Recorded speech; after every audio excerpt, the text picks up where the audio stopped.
I'm on the drugs right now. I can use your love right now. But instead they tryna tear me down. I'm just tryna tear Camera, you know what that means. Sitting like this the whole time. I'm about to just have my shit turned. Uh-oh. Oh, I thought it was coming from outside. I'm like, what the He got his own camera now. Nah, this was just you. Yeah, you already did the clap. Who got the moves? All right. All right, what? Oh, we were still rocking with it? I was about to raise the Oh, a chorus. Ah, man. No chorus. Let's do One more it time, again. running back, running back. Oh, I remember this one.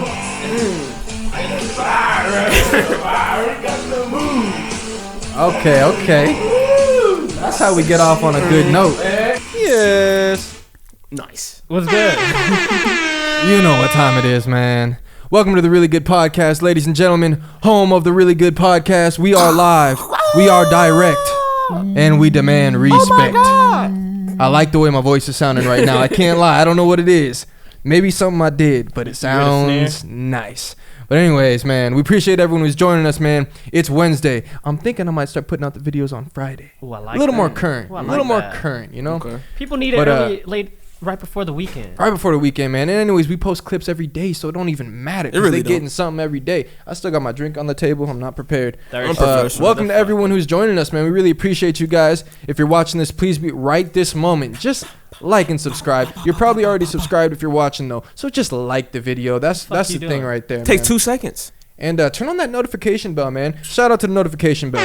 Notification game. Shout out to y'all. Nah. Now if you notice, the game's you looking a little different today, man. We We looking slim. missing our comrade today. Where Dale was very missed. Dale, if you're watching this at home, man, you think you really got food poisoning though? No. I feel like that's how you know this shit turned into a job. I know this shit turned into a job when niggas pull out the food poisoning. It's Yeah, like, bro. I don't know.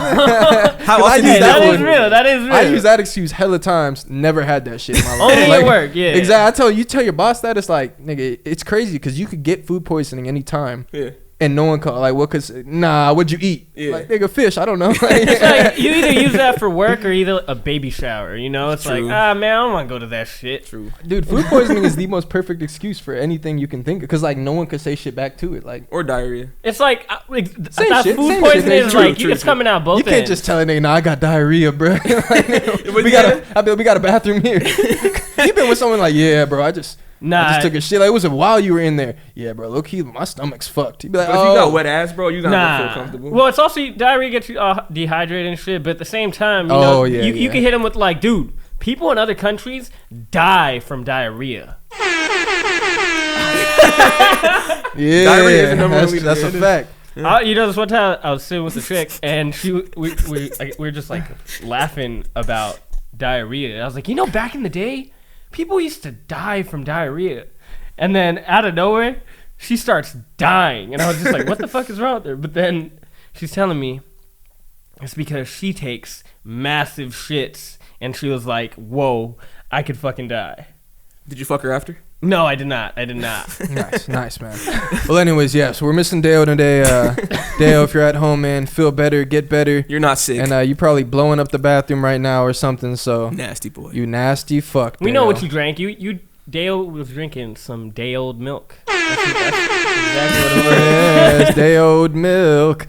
All right, man. So anyways, we got a great podcast in store for you guys. Missing one, so we're going to have to the three of us are just going to have to channel all Dale's energy. You know, we left a seat for him, too, just so he's here with us in spirit.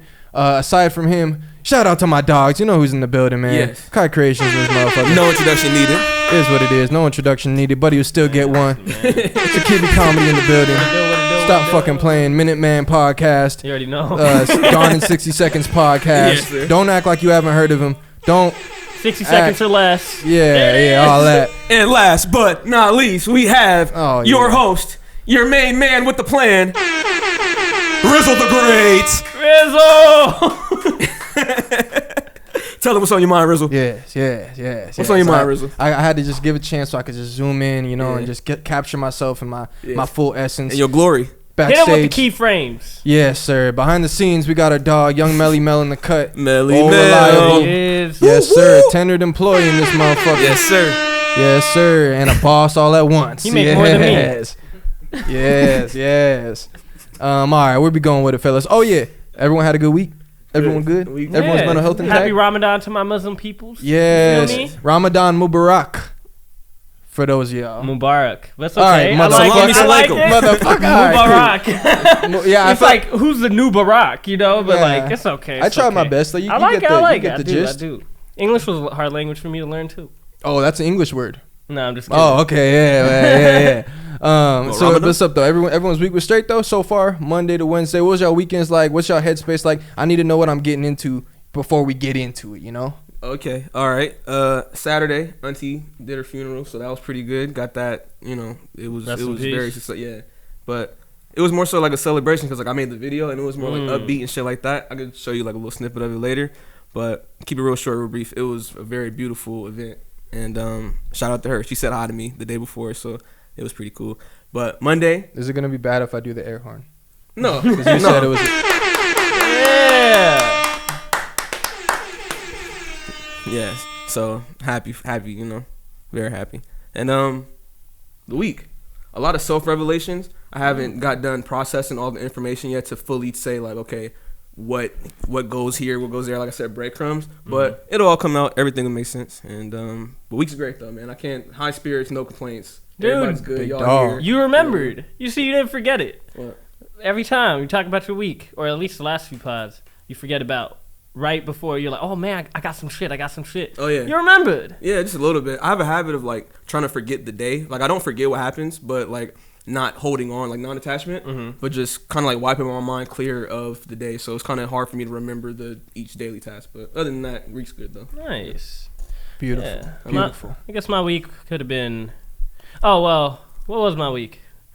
Well, when we usually talk about a week, it's usually from Wednesday Basically to the Wednesday. weekend. Yeah. Or that. Yeah. So, like, I guess for the viewers at home, just know it's usually from Wednesday to Wednesday, so it's not like the traditional week. But I did get vaccinated this week, and wow, hold on, I'll say it one more time. So I did get vaccinated this week. Oh, damn! Bro, I can't sleep on my right arm. It's fucking that wild. shit hurts. You got Face the slipping a little bit. Exactly. I feel that Bell's palsy. You scared for the second shot? You think you're gonna feel sick? I don't know. I feel like we're pretty healthy individuals. I don't think I like eat like shit. I think I work out, or I do work out. You up, though. Yeah, I think it's more about the immune system and shit. I how think it I got a reacts. pretty strong immune system. I'll be taking So- my vitamin C. So the people some that get zinc. sick have weak immune systems. For the most part, I think feel it's just like, random. you immune dog. system I think it's shaming? just pretty random. No, damn, I'm this saying, shit, now I'm gonna get sick. No, I I'm can saying, feel it. I- Now that we talking about it, I'm gonna get sick. I can think it's feel just it. unpredictable, bro. I don't know if they've laid out any like reasons like why niggas feel. Because I feel like, bro, you know what I don't like though? When people that do get sick, like they just tell you exactly what you're gonna feel, and I'm like, bro, I just talked to someone yesterday. They didn't feel shit. Like when I had it, I didn't feel shit. I know other Mel got the chills and shit like that. Like, bro, it shit is so random for like everybody. Like, Mel's but people watching be a trying to scary tell you movie, we know exactly what that. you're gonna feel. But yeah, I don't know. Maybe I might get sick because in my That head shit's I was thinking unpredictable, that bro. if I just keep a positive mindset, you know the power of the mind. If you think that you will not be sick, it is possible that you won't be sick. Just like think about placebos. Motherfuckers could be like, "Oh my god, I'm panicking. I need something for my headache." Give them a placebo. I kind of felt that because I felt like some people. Now I don't even think it really makes sense because obviously if you get sick, you get sick. Yeah. But Yeah, a part yeah. of me kind of felt like that was a thing. Like you know, because after you get, because I got my second shot, right? Nice. And then I was like, I was fucking. It felt like I had taken an edible, and you know, you wait for the high to come, but the high is just feeling really fucking sick. So I was low key like had anxiety, like bruh, like, and I was trying to hoop that night. I'm like, man, I really don't want to be feeling like shit. But before that, I've been thinking like, man, I feel like sometimes people, they feel like they're feeling worse, or they're like, man, I was just super drained all day. But like they're kind of already prepared to feel bad, and that's how I was kind of getting. Like you just want to lay down, you feel like you shouldn't do nothing, but it's like. It doesn't even make sense. Like, if I'm not feeling sick, I should just go on with my normal day and my normal production and shit. But part of me felt like, yeah, maybe I should just lay down, man. Like, but luckily, I felt totally, literally, completely fine all 3 of those days. I feel like if you let it defeat you, it's definitely a loss, you know? Because, like, once I had shit to do, like, after I got the shot, I started thinking about it, and I was like, oh, my God, maybe I am feeling weird on the inside. Then I just I went home and started doing different shit. I was making my skit, and I was just like, all right, you don't even think about it. Yeah. The more you don't think about it, you know, the power of the mind is crazy. It's just so funny that we start chirping about shit just so fast. Yeah. Yeah, bro, it was hard. Not literally the only thing for me was like but I got Pfizer. Apparently, I've heard like less people have those reactions to Pfizer. Loki, they say a little more often with Moderna. Get out of here. Yeah, well, Get out. that's what I've heard, bro. But like that's the thing. Like if you're getting it, you just gotta know either it could go either way. Because some people were saying off like I think it was even Pfizer too. Like they said like 2 hours later, bro, I was thinking I was fine. Immediately just felt like fucked up. Had to go home type shit. And it's like it's just unpredictable, bro. But it's like obviously it's if you're getting the vaccine for the reason of it's like it's definitely worth it. It's just annoying because it's like you just took an edible waiting for the high to kick in, but the high is a fucking fever. You feel like shit. Like it's different when you get sick. It's different when you know you're like shit. It's like you taking a drug that may or may not hit. Exactly. That's fucked up. Tori gonna take Johnson & Johnson. No, I'm not. It just sounded like an episode of Blacked. You just get it double penetrated. Like, what the fuck is your name Johnson & Johnson for? Did y'all? Oh yeah, we might as well talk. Well, actually. Oh wait, hold on. Yeah, Let me ask you something. Hold on. Before we get into that, how was your week, man? Oh yeah, my dog. Yeah, we just gonna blow over that one. I know. Hold on, we gonna come back. We gonna come back to that. All right, go ahead. No, go ahead. Nothing. This is crazy. But I appreciate you, bro. No, honestly, I'm feeling pretty good. I can't lie. I've had a lot of really good conversations with listeners and shit. And all right. So I have a song coming next, right? A couple different songs. Yeah. Obviously, I have a song coming next, but there's one I'm dropping next. I'm really excited about. But prior to this, it's different. Sometimes when you're creating shit and like you don't know what someone's headspace was when they're making it. Mm-hmm. You don't know what the backstory is and different stuff like that. And it's a song I've had for a while, and I haven't shown that many people that. I've shown you, and you really fucked with it. Yeah, I love that one. My girl really fucks with it, and then hadn't shown much else. And then a guy who we're gonna talk about is Donnie Block. I'd sent it to him, and we just had a good conversation, and just kind of seeing that feedback and stuff like that on it was cool. Like what he had to say about it, because we had a good talk. We started talking about shooting visuals. So he sent me a bunch of things that he liked references of. I sent him like all the songs I plan to drop coming up. So it was just cool having another perspective on it.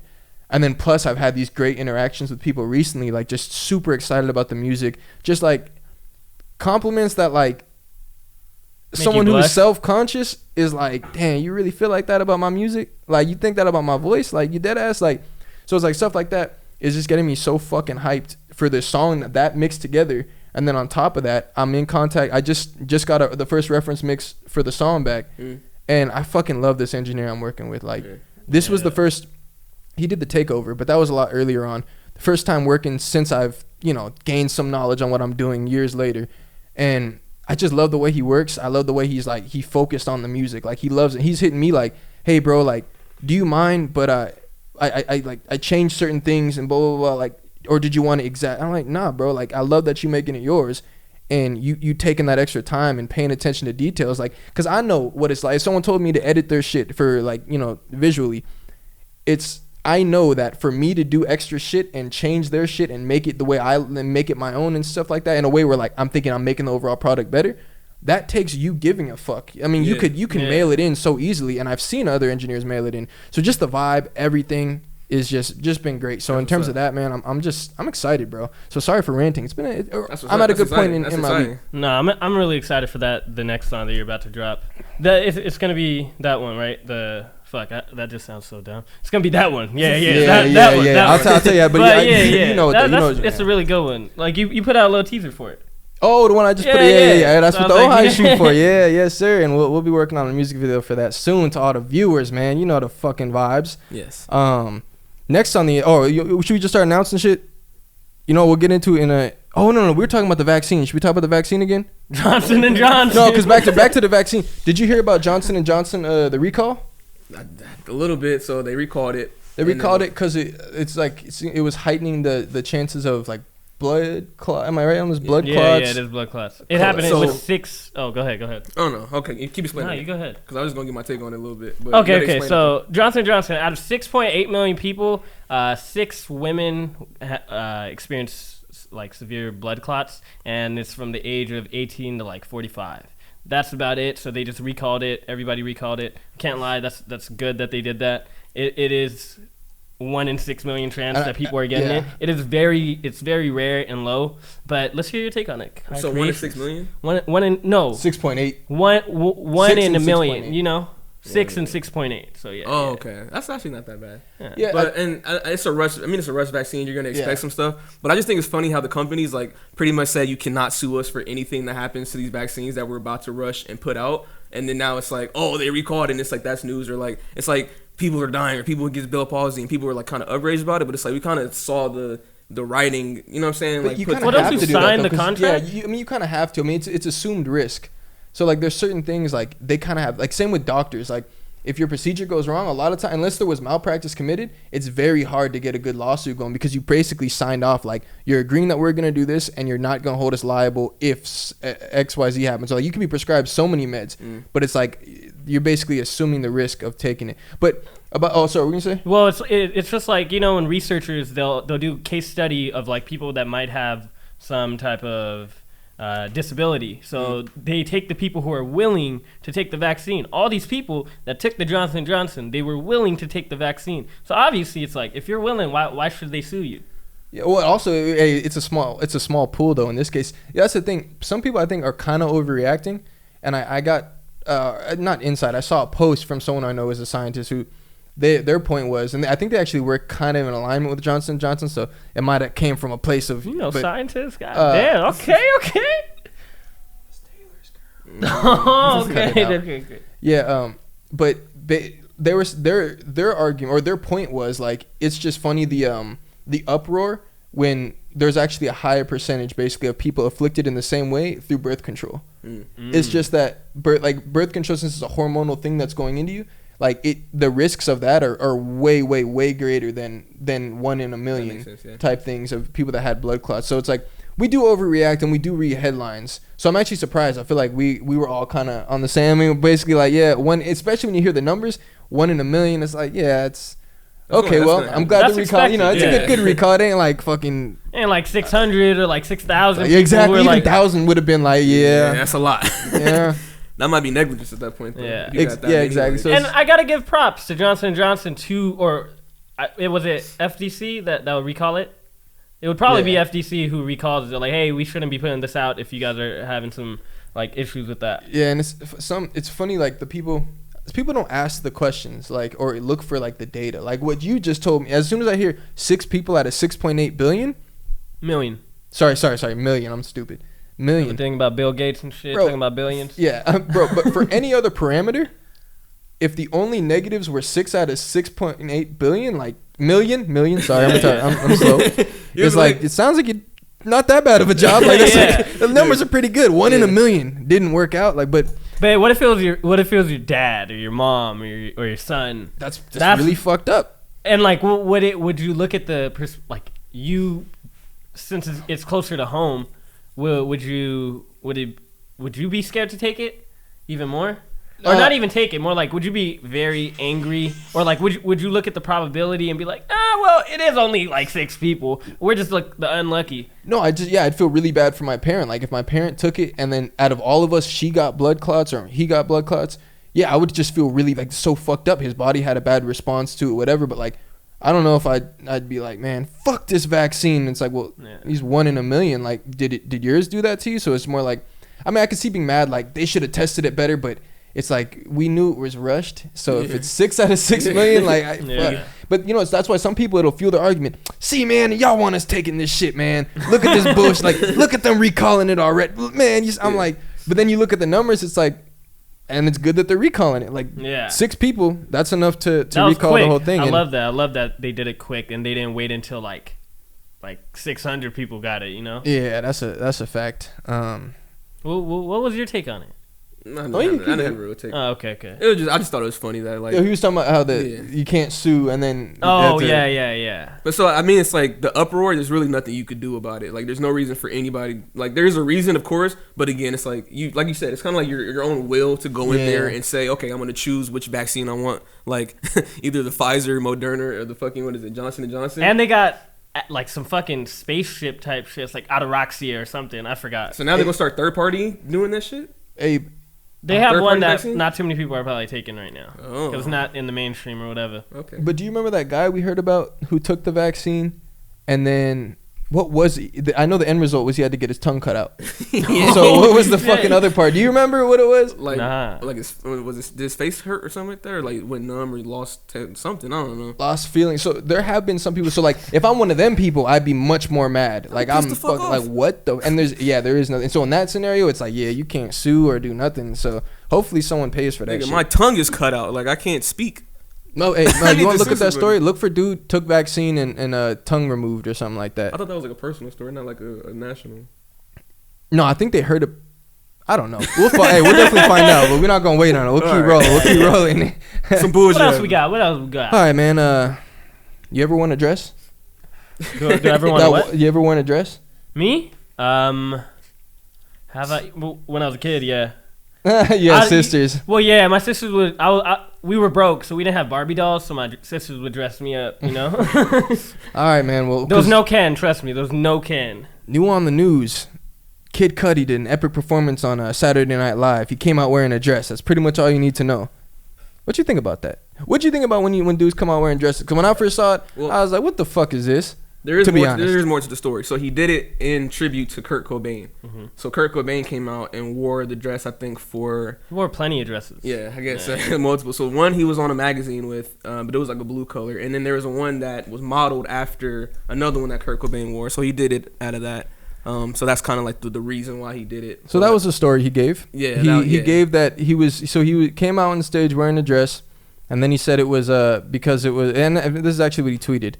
Virgil designed the dress for me. I told him I wanted to show love to Kurt with a floral print sundress, and this man made a masterpiece. Thank you, Virgil Abloh. You're a fucking genius. Love you, man. We did it.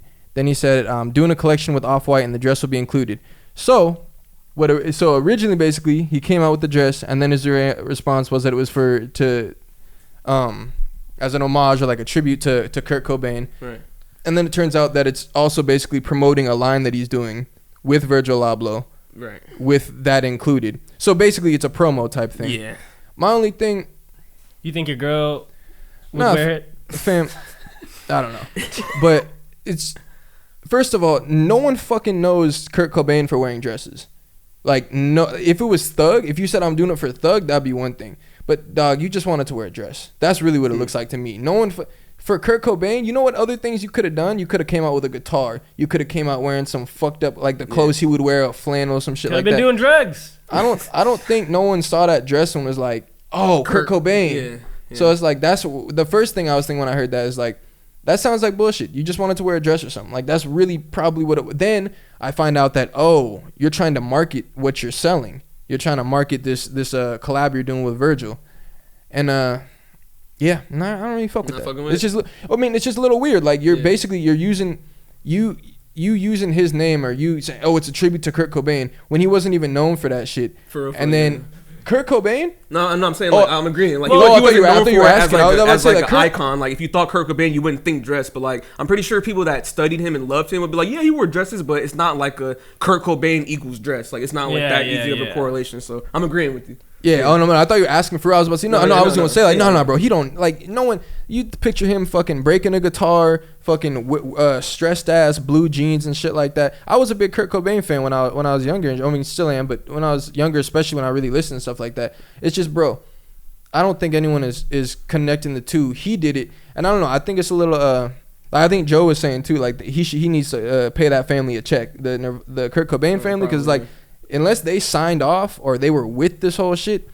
I feel like you coming out with the dress on Saturday Night Live, no one in that building thought anything Kurt Cobain related. They just saw you in a dress. When the headlines came out, they just said Kid Cudi is in a dress. Yeah. So it's like the same shit we talk about the other shit. You know what you're doing.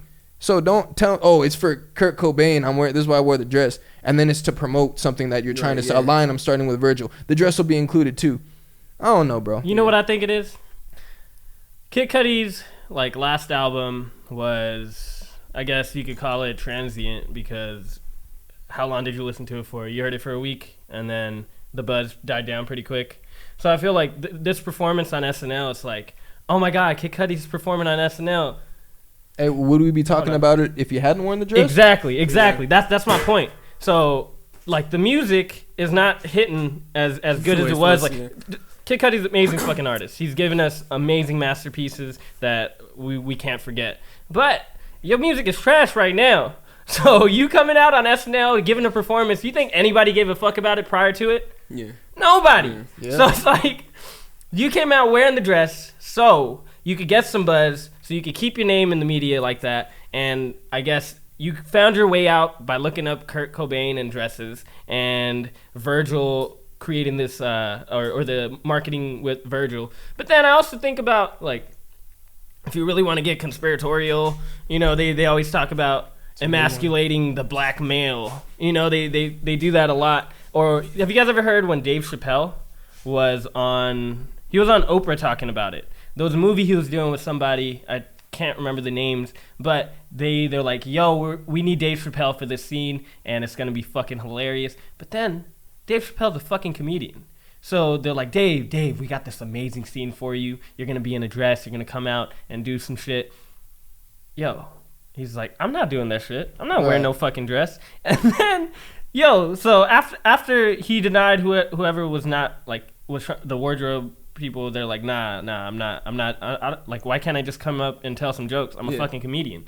And then the producer comes up to me, he's like, Dave, it would just be really amazing if you could just wear the dress for the scene. The scene is absolutely hilarious. And then he was like, nah, I'm good. And then the director came, and they were really trying to convince this dude of wearing a dress. And like, if you look at, like, some greats of, like, comedy, for example, Eddie Murphy and Martin Lawrence used to wear dresses. Tyler Perry wears a lot of dresses, but I feel like they might have done it willingly, but I feel like there's a lot in Hollywood where they'll force the man to wear the dress. Yeah. It's like, you don't want to do that shit. Yeah, either wear the dress or play a gay role. Like Will Smith's first role was he was a gay dude. Or but I mean, nothing's wrong with that, but I think the part that kind of pisses me off about this story is the fact that, again, kind of like you said, like that, the feminization of the black man and that kind of agenda that's being pushed of showing the black man like in a weak light, pretty much. You know what I mean? Or I hate to say it like that, because it's not like wearing a dress is weak, but it makes it seem like it's adding on to like a social thing. Like, I was reading a comment that said like Kurt Cobain was fighting up for he wore dresses to kind of stand outside of the status quo at that time. You know what I mean? Yeah. But it's like, if I randomly decided to wear a dress, I would be going against the status quo, but at the same time, it's only popularized because he's a celebrity. So it's like, if I decided to make a stand against something, yeah, I could make something against the status quo, but it's like, does that necessarily mean that that's like so radical of just a guy putting on a dress? Because it's like, I don't know. But my thing with this is like, okay, you have Virgil Abloh, who is a top designer, like top black designer, successful, working with Kanye, all that other stuff. Working with them, all right. Well, yeah, exactly. Designing a dress for another black man that is like performing on national TV. It's like that. Do you remember what song he performed? No, I think they said it was "Sad People" or something like Sad that. People. Oh, was it? I just saw "Sad shit. People," but I don't know the song. That's I didn't for even sure. watch the performance like fully. I saw all I needed to see when I saw that nigga walk out with the dress on. But I'm saying, but when is it gonna be like enough where we're like, we need to stop putting out these confusing ass messages to like, just like as a black man, like when do you just say nah, I'm not, like I don't know, if that's how you rise, that's how you rise. It's kind of hard, like everything's nuanced, but it shouldn't. Like Bad Bunny be wearing dresses they're just trying to bring it into the norm. I feel it. I definitely see. No, I mean, all right. So I see what y'all are talking about in terms of like Hollywood. When Hollywood, then that's a big thing. Like people can do their research and look up like the thing of Hollywood basically trying to emasculate the black actor or be the nerdy shit that started coming out and different stuff. But then in this case though, like unless we're saying there's forces behind him that are making him wear the dress, I really think the mindset is, I'm about to do SNL performance. I'm starting this line with Virgil. If I just go do the performance, that's one thing. But instead he wants to go do the performance wearing a dress. Everyone's going to talk about it, which everyone did. Donnie Block DM'd it to me, said you. When he seen the nigga in the dress, said you. I'm like, nah, fam, it look really good on you. But like, oh no, I agree with you at that point though. Yeah, definitely. No, I'm saying like there's that. But then in this one, I'm just saying like the way I'm looking at it is just, I'm looking at it just more as him. Like you're using a dude who passed his name to basically for attention and then to get your shit going. Like I don't like the fact that then you find out what's behind it. Like, oh, and if you have to tell people what it was inspired by, it probably no one knows about that shit. Like, what do you? I got the floral print because it was inspired by Kurt Cobain because he wore a floral dress. Blah blah. fam, this is so random anyways. Like, Yeah. you just come out. How many years has he been making music? We never heard no shit about this. We never. You It's know out why I the think blue. he did it? Because of Lil Nas X. Because of how much controversy he drew up and the shock culture and all that, and he was just like, "Damn, motherfucker, you got some bags off And that." how do you wear a dress without taking the heat for wearing the dress? You come back and say, "Oh, it was in dedication to Kurt Cobain. He wore a dress." Yeah. You can't just be like Young Thug and say, "Nigga, I felt like wearing a dress." Yeah. Who's gonna fuck with me? I Exactly. wear it.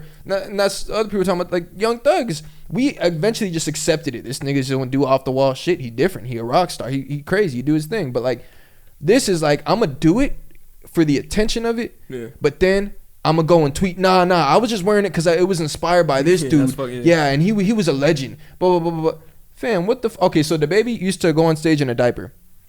Am I gonna Dressed fucking as a baby. Yeah, no, literally dressed as a baby. Say he ends up being a legend, a great. I'm gonna come out there with a diaper on. Even that, I did it at for the least Gerber people would know baby. who did it first. Yeah. Imagine I come out there in a Speedo and I'm like, nah, it's a salute to the baby because like he had his legs exposed and stuff like. Get the fuck out of here, nigga. Do what you want to do, but don't bring it to someone, a fallen legend Yeah. who has a rabid fan base of people who fucking love with them lives he changed and shit, and you're basically using his name to make money. That's what it is. End of the Yeah. day, this is launching your line. Oh, and by the way, that dress is gonna be for sale too. Yeah, You that better part's pay his fucked up, family, too. dog. Do you look at him better pay differently his- now? Do you look at him differently now? Like any music coming out for it, or do you look at his mindset, his business mindset different that would impact like the music?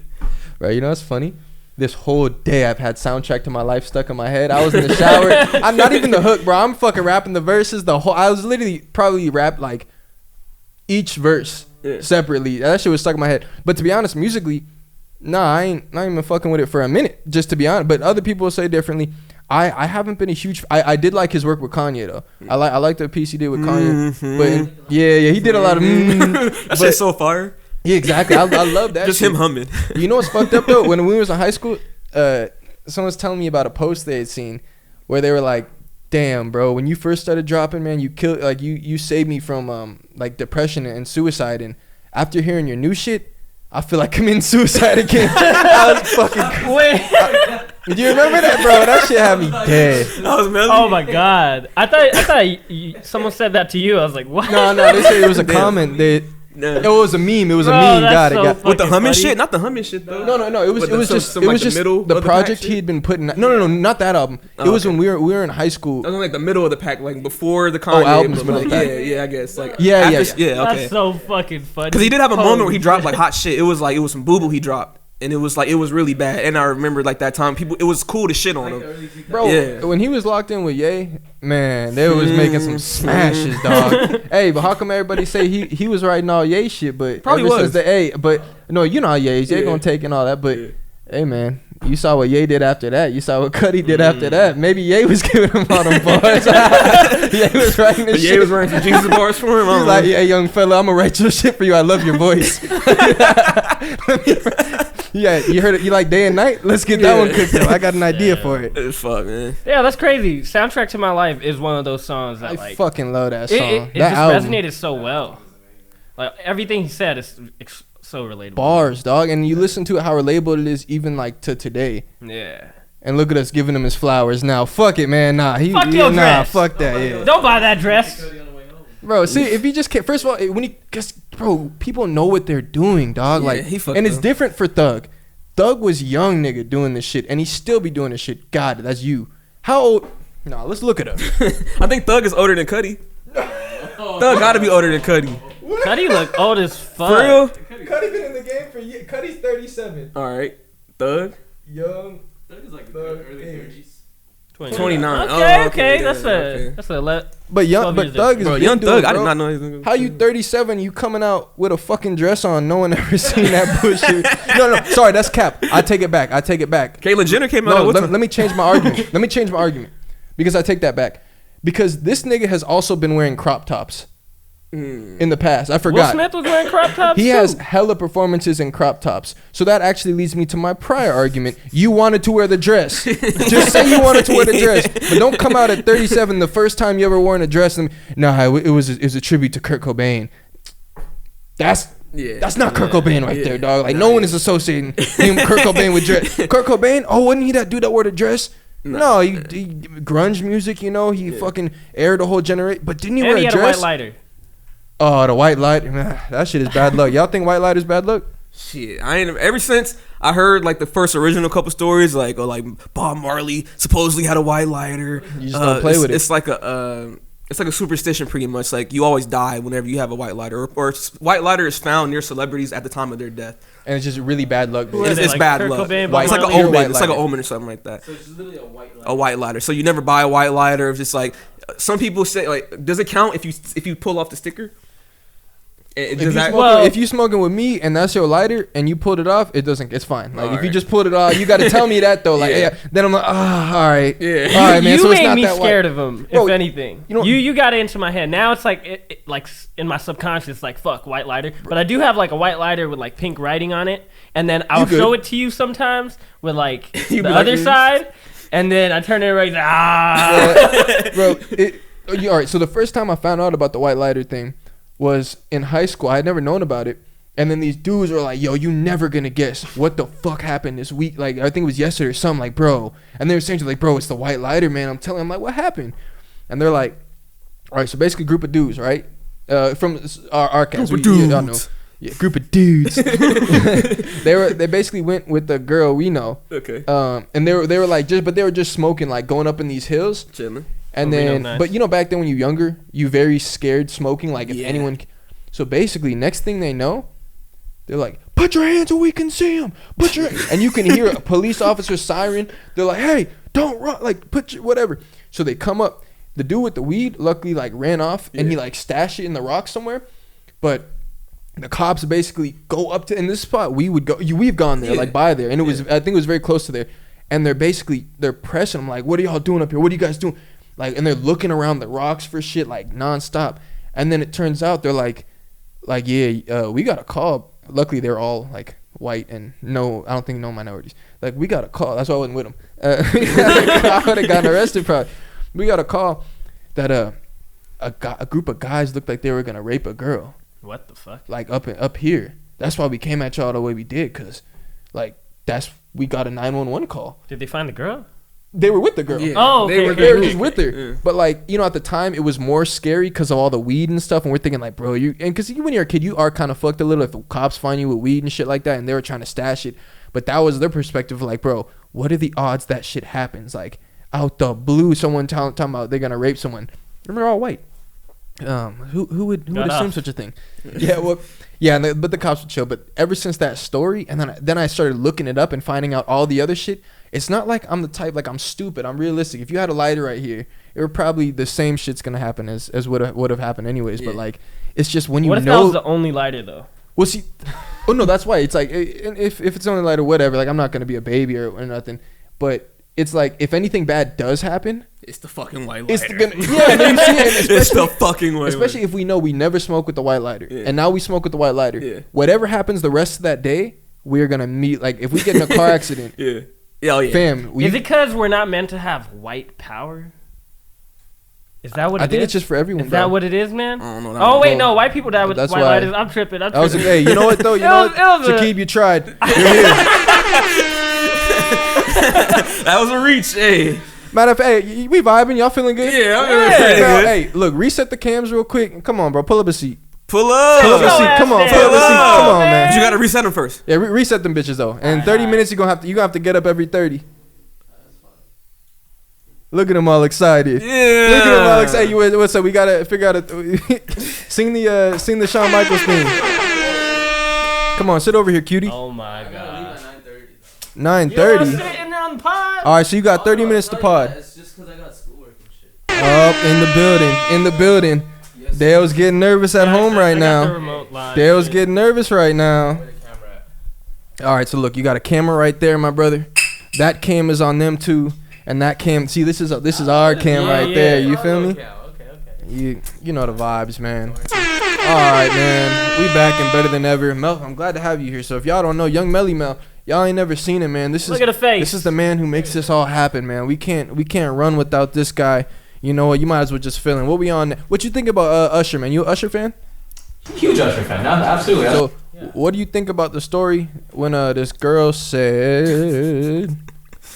What did she say? I Oh don't know. yeah, That's just such a search. she tweeted, Okay. Uh-huh. "Ladies, what would you do if you danced all night for Usher and he threw this and they're Usher bucks, Usher bills?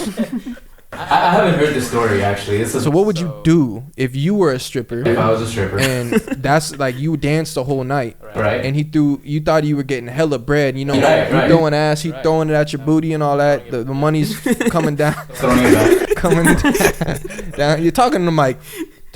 We pro podcasters here. Yeah, so the money's fucking sliding down you and shit, bro. And then you come to find it's $100 Usher bill, a $20 Usher bill. He really did all the bills. That's pretty tough. Like That's he didn't crazy. just have one. You even got a universal- $1 bill? That's crazy. He got the What would you booster. think? Honestly, that's impressive of him. But, like- because like he like knew this shit before going in. So I mean, the fact that the preparation, he has hundreds, he has 120, he has a But how would you feel if you were the If dancer I was a stripper, and you thought you got cashed out and you I'd be mad, yeah, because I straight up like got finessed for like putting on a really good show. like just imagine you're shaking your ass, and this is really the only good thing you could do. see, that's how the world took it. See, that's why this is literally one salty ass dancer. Because then later the story came out, the actual story that they basically changed the claim that basically Usher came with the group, did spend thousands, he was blowing bread, but then on top of that, then he threw out his bills to promote, because he's promoting a residency in Vegas. Oh, okay. So literally, he went in there, threw hella bread, actual Real money, bread. and then someone in his, they would start throwing these bills as promotion. I'm telling you, one dancer was fucking salty. Yeah. Cause I'm sure all the other ones, they know they got and that's why they recanted the state. Like the club basically had to be no. He spent good money. Like trust, he was spending money. Like he was doing his shit. But also to promote, he throwing it out so all the dancers could see. Oh, what's this? Usher bucks. But that's why I think it was one salty one. But yeah, to be honest, he was promoting his shit. He was throwing his shit. That's Like so okay. Yo, she also, scroll down real quick. She also said, and the money does not have trade-in value. Like, what do you expect? Hey, that means she What is- tried. That means she tried. She yo. went to her gas station and she was like, hey, yo, let me get some gas real quick. I got an Usher bill. You know Usher? Yeah. He gave it to me. He's like, let me make a confession to you. This does not work over here. She thought she had to add, so she said, and the money does not have a trade-in value whatsoever. LeMayo, don't y'all think he should be blasted on social media for this? Fam, that's just more a salty ass promotion. That's just dancer. more promotion. She just didn't pick up the right bills. It turned into promotion, but like you see what don't you think he should be blasted on social media for this? And you know all the other girls y'all know he spent real money in that motherfucker. Maybe nobody told her. but Maybe that, she was the ugly one. bro, all that money being thrown, I think niggas, it's pretty obvious. Like I got a question for y'all. Usher or Chris Brown? As far as like the king of R&B for this last, let's say like 12 years. It's R. Kelly. What you talking about? I'm just fucking with you. Usher or Chris Brown? Yeah. I give it to Chris Brown. I What? give it to Chris Brown. Motherfucker can dance. He can do everything. Yeah, I give it to Chris. well, Usher could do everything too. I though. know, I think we but just got to Chris talk Brown music. on a different level. You know, he if anything, he set the standard for like kids coming up. Like if talking- anything, people were trying to dress like Chris Brown, like constantly. People were trying to act like Chris Brown. Like you could see his personality. Also, like Well, are we Usher- talking music though? Wait, strictly music? I or think we're just, like, talking. I mean, or if we're talking the king, everything? because Chris Brown's definitely cooler. Like that nigga's is breezy, but like Usher's an R&B nigga. So like, I'm not sitting there like I'm not watching his shows, nigga dancing and shit, all no shirt, oiled up and shit. Because over the last few years, it does feel that people are labeling Chris Brown as like, you know, that the king of R&B. And there was actually a radio Wait, station. it's not I think he Jacquees. gets king of. Jacquees not the king of R&B. I swear he was the king. All he do is make fucking. Hey, tapes me and off of- Jacquees the kings of R&B, bro. That's crazy. But both of them are great. Wait, they're really labeling Chris Brown the king of R&B. I thought he would be like the king of Like our pop generation's type shit, or like the Michael Jackson of the generation He type came out shit. with the album about, I want to say, a year or two ago, which was actually like really good. I think it was Indigo is one of the songs that's one of my favorite. Oh, with Heat and all that. His recent album. No, why the fuck can't I hear you? All right, yeah, my bad. Go on. I don't remember where we're at. Chris Brown versus. Well, we were, Oh, yeah, we're talking Chris Brown versus Usher. So we're talking about Chris Brown versus Usher because, you know, for me, I grew up on Usher. My mom's like a huge Usher fan. Like it's the funniest shit ever. Just imagine an Indian lady like singing just the Usher like classic. But recently, and I can't believe it because Chris Brown has come out with albums that are just fire. I think he's probably one of the most consistent artists as far as producing music that is like, wow, like this is good music. And that happened when his album I forgot the name, but one of his main songs was Indigo, and you know, basically, Hold up. Talking to him though? a lot of people thought, you know, that really crowned him. What about now? All right. Yes. All right. So, you know, we were continuing the topic of, you know, Usher versus Chris Brown, because it feels like in today's era, that's really what labeled down to the two guys that are, you know, still premier. And for Usher to still be, you know, relevant, still kind of impressive. So we were just debating on, because of Chris Brown's recent success as far as his albums and, you know, his singles, if he's appropriately labeled right now as the king of R&B. And, you know, some people take offense to that because Usher back in the day was you know, pretty big. I mean, Yeah. you know, he's pretty up there. I think there's an argument you could say he's the king, but I think R&B is in such like a weird space right now, or it's like a lot of new people are coming up and kind of like you listen to a lot of new R&B, and so R&B is kind of having like a new kind of like wave of people going into it. Absolutely. But I think Chris, I mean, there's an argument that he's a king of R&B for right now. You know what I mean, for what he is and like that stature. But I think maybe some of that is just also we're looking at him as an icon in a way. You know what I mean? Looking at the movies, looking at how he is. We're talking like, about Chris Brown. Yeah, Chris Brown overall picture and like relevancy as well. You know, like he's more relevant, I would say, than Usher. You know, like Usher has been in the news recently for not really the best thing, which is, you know, herpes or something like that. So it's like Seriously? What the fuck? Like, he was, What? I forgot about that. that was the most recent news we heard about Usher. Was About herpes, Usher not getting music. So herpes? it's like You know, even if he did have herpes, I'm not surprised. These fools popping out like probably like 30 bitches a day. Right. Nah, there was some real allegations and all that, but we won't get into it Yeah, though. yeah, Usher yeah. lives. We just- Usher reign. So it's like, but then also Chris Brown's dropping like 60 fucking songs on an album. So it's like, I guess if he has him in the vault like that and just dropping them and still like on top, when he drops the album, everybody stops what they're doing and listens. Like, I think he still has that title in that space. Because also Chris Brown, he made different types of music. You know, Usher, for the most part, it was like R&B and pop, right? Because, like, also, I would get, I think, well, not, did Usher rap? Chris Brown rapped. I don't think Usher rapped. I don't think Usher's a rapper. Chris Brown rap. Definitely. Yeah. You can see, he I was don't on know. features, he was Rap, but rapping. I don't know if that like I wouldn't pushed his consider- career or nothing. Right. Yeah, yeah. But I think him being relevant I'd in rather rap definitely uplifted his career, though. Yeah, Cause- that's what I was saying. Cause like Usher, like he really is an R&B nigga to us. Yeah, like, yeah, I mean, yeah. that's cool. Usher's amazing, and he got hits after hit after hit. I would want to see that versus, to be honest, of them two go at it. But I would give it to him in the 2000s. 2000 to 2005 or 10. yeah, but that's why he also just a different time period. But Chris Brown it's kind of a cheat because he started so young. So it's like he's had so big of a.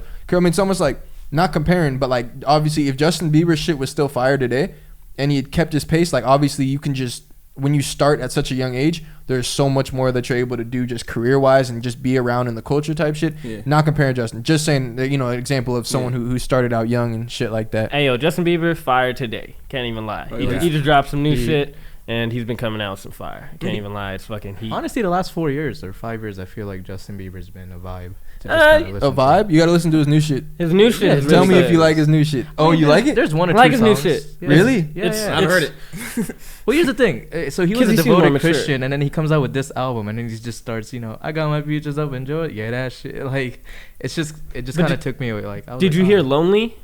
No. Lonely was like this song where he's like talking about like what he's been through in the industry and like how he's felt lonely, like because he's been in the spotlight for so damn long. He started young too.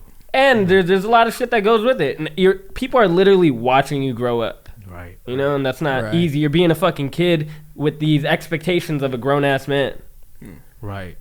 Right. And there's all these people looking up to you. So it's like, how the fuck am I supposed to lead these motherfuckers if I'm not even mature yet? Yeah. You know? And honestly, he's one of the first people that made Canada relevant to me. I thought it was Drake. Oh wait. Oh nah. Who came out first? I did not know what, like, Bieber. Him and Rebecca Black. what? No, I'm playing. She didn't come from Canada, though. And it's funny we talking about Justin because Usher's the one that put him on. Yeah. Wow, that's crazy. Yeah. All right. Well, Was Justin Bieber? No, I'm playing. Sucking dick. oh, in that club video. Yo, niggas really huddled around a phone to watch an old ass video. Justin Bieber was sucking Odell's dick. Nah, it wasn't even him. Whatever. All right. Yo, there's like a whole debate. You know what? Hey, we got to the bottom of it. You know, I Yeah. realized before we go serious mode, the last announcement before. Are you gonna stay with us through serious mode? Yeah, I'll do Okay, it. good, Yeah. good, my guy. But the last announcement before we get serious mode, Donnie Block, new album. Yes, I forgot to sir. talk about it. Goober. Donnie Block dropped a new Fire. album, man. Donnie Block is a friend of the pod, great friend of the pod, Yes. and just a brother, man. He's dropping some great music, man. He just put out an album called Goober. Highly recommend you listen to it. It's on all streaming platforms, including Bandcamp. That's my first time really using Bandcamp. I have some music on there, but like I don't really know how that shit works. Yeah. But I pre-ordered the album, dropped my little 10 on it. Yeah. So now I've been listening only through Bandcamp because it's like, well, fuck, I paid Yeah, here. So. yeah. Yeah. But Definitely. yeah, it's Makes sense. Yeah. it's a great listen, man. If y'all, everyone watching, man, if you want to hear some shit and you're like, this is an album you gotta really like listen to front to back, like start to finish, and like be in a place where you can really focus and just enjoy it and get that vibe. And I'm really excited to see what's next for him. But definitely a dope album, man. Y'all heard it? Look, Yeah. yeah. I want to ask him absolutely. about that though. It's I know. I really want. I know we got a lot of about it. questions. We're definitely gonna get Donnie Block on the show sometime soon. Let's We clap ha- it up we for him. have, real quick. many- Let's get it for Yeah. Donnie Block. Hey, especially for an album too, because like, Yeah. Album's no joke. I was like, Listen to it on like driving Oh, yeah, I home. forgot you have the air horn. Awesome experience. Absolutely. Yeah, man. Yeah. It's I cannot wait for the visuals for those, man. I'm telling you. But yeah, that was pretty amazing to hear. Love you, Don. Yeah, love you, Donnie Block. Definitely very proud, man. That's why I was kind of biased when I was giving people my album feedback, because I'm like, to be honest, bro, I was gonna fucking love it no matter what. Like, no, I fucking love. But no, honestly, Right. it does put you in a place, man. Like I listened to it. All right, I don't remember exactly where we were, but I know we're about to roll into Right. Some serious shit. Yeah, so we can go serious hour, man. I hate to get like this, but it's time. Yeah. So y'all know the story, man. So Brooklyn police officer shot Dante Wright. He was a black man, unarmed, who was basically shot in the car with his girlfriend sitting next to him. The police officer said she mistaked her gun for a taser. There's a body cam video out where you can see it all unfolding. And since then,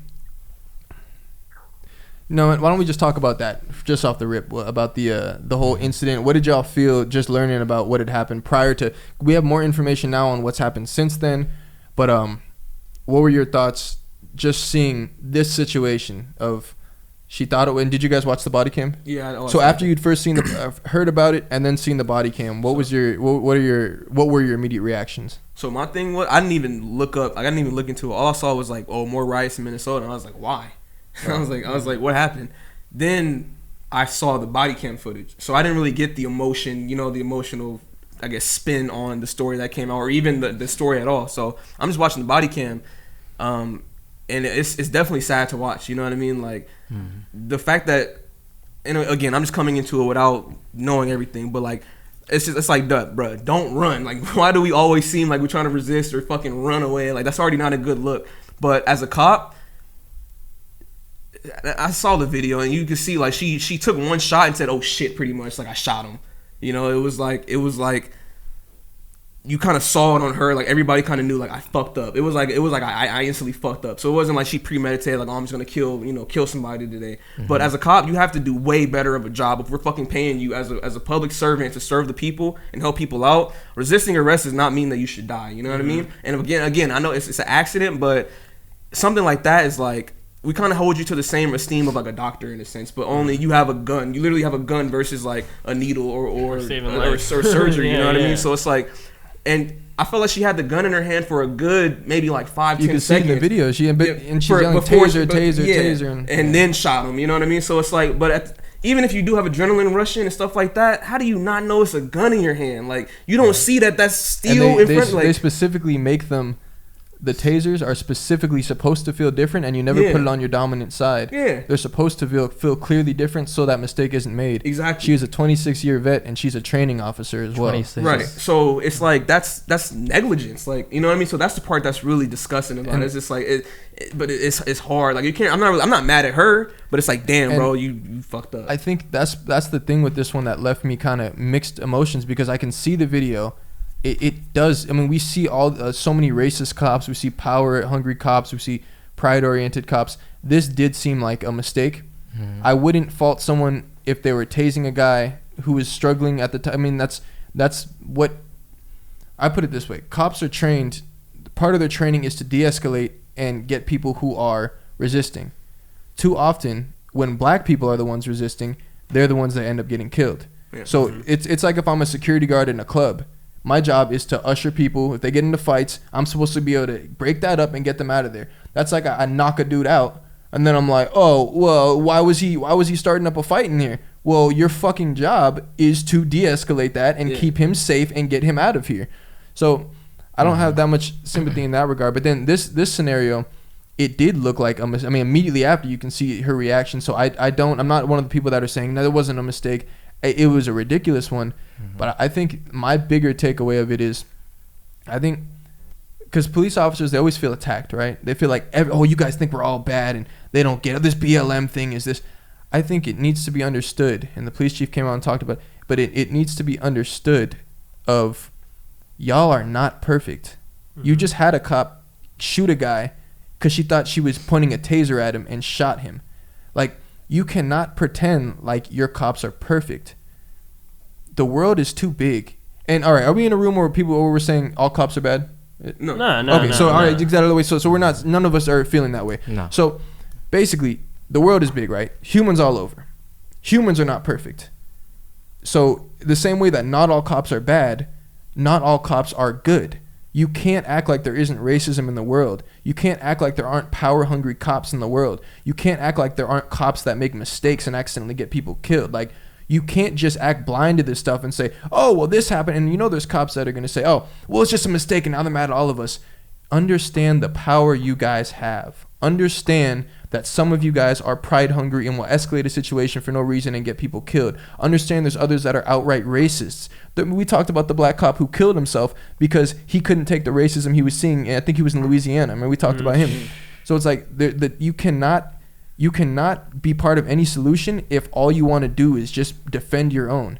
And that's what we constantly see is defend your own, defend this, defend what the actions were. Just say that you're all. No. Just like we say, not all cops can be bad.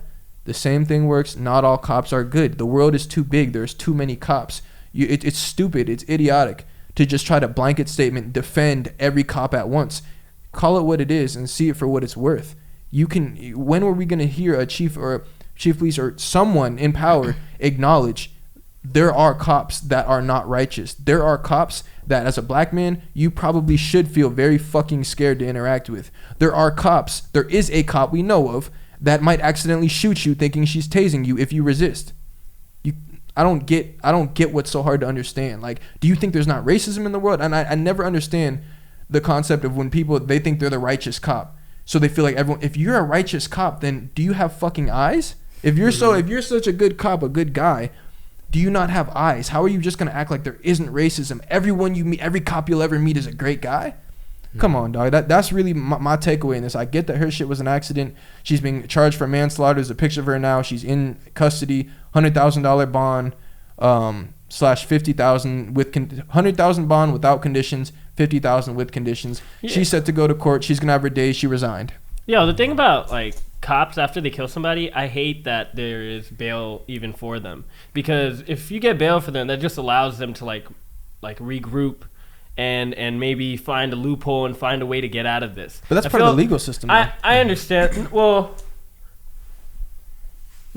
sometimes I feel like maybe not in her case, but like in Derek Chauvin's case, there is bail posted and shit, so they could go and reconnect with their peoples. But for criminals, there is no bails posted depending on the crime, right? Well, no, it's the same for everyone. So in the Constitution, you're given that right to get a bail, but you can be held without bail if they think you're a flight risk, like you're more likely to leave. But like, all right, it's like Suge Knight, he fainted in court because they gave him a $25 million bail. It was like, fam, who the fuck is gonna have $25 million? But no, it wasn't that. It was like within the last 5 years type shit. But sometimes they'll set a ridiculous bail for people, and the way bail works though is you pay it. But that's why people can put up their house for bail, because you get it back as long as you show back. But some people, they have no way of actually attaining that amount to put down for that time. I thought bail worked like you go to jail, and then you have a hearing. So your lawyer's like, okay, we want, like, you give your case about, like, oh, this was blah blah blah. But then at the end he'll be like, okay, we want him to get a bail, and then the judge decides based off either the plaintiff or the defendant or the public officer or whatever. What are they called? There's a defendant and then there's the prosecution.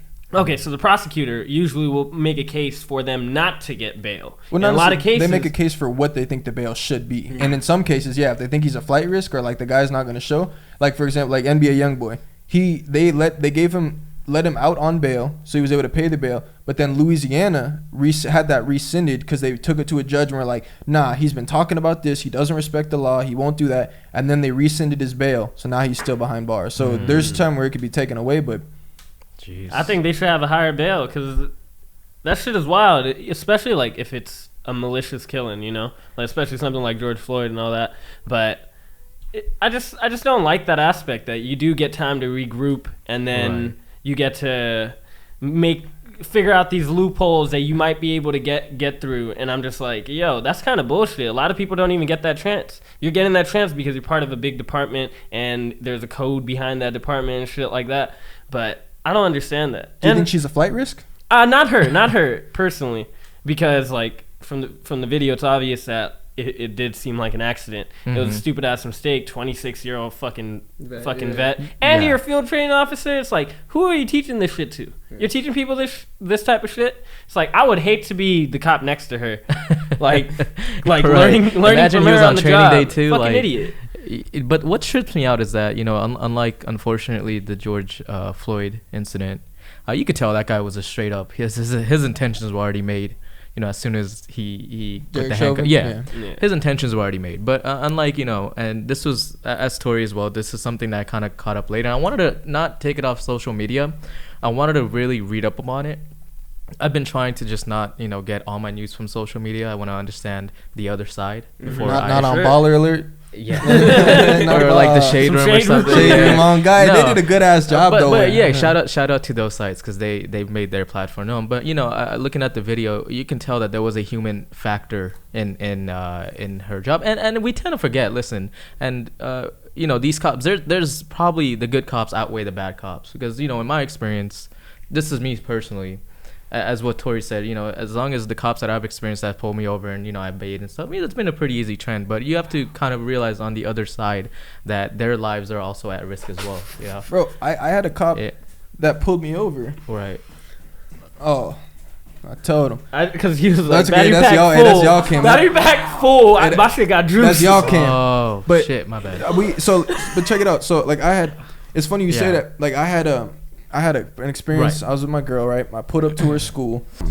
I pulled up to get her, and then it's so funny. Like, not funny, but you ever get that feeling where a cop passes you, right, and you make eye contact, and you just feel like this nigga gonna stop, and then sure enough, he starts making a U-turn, and I'm in a drop-off spot, just picking her up from a college camp, UCSB college campus, right?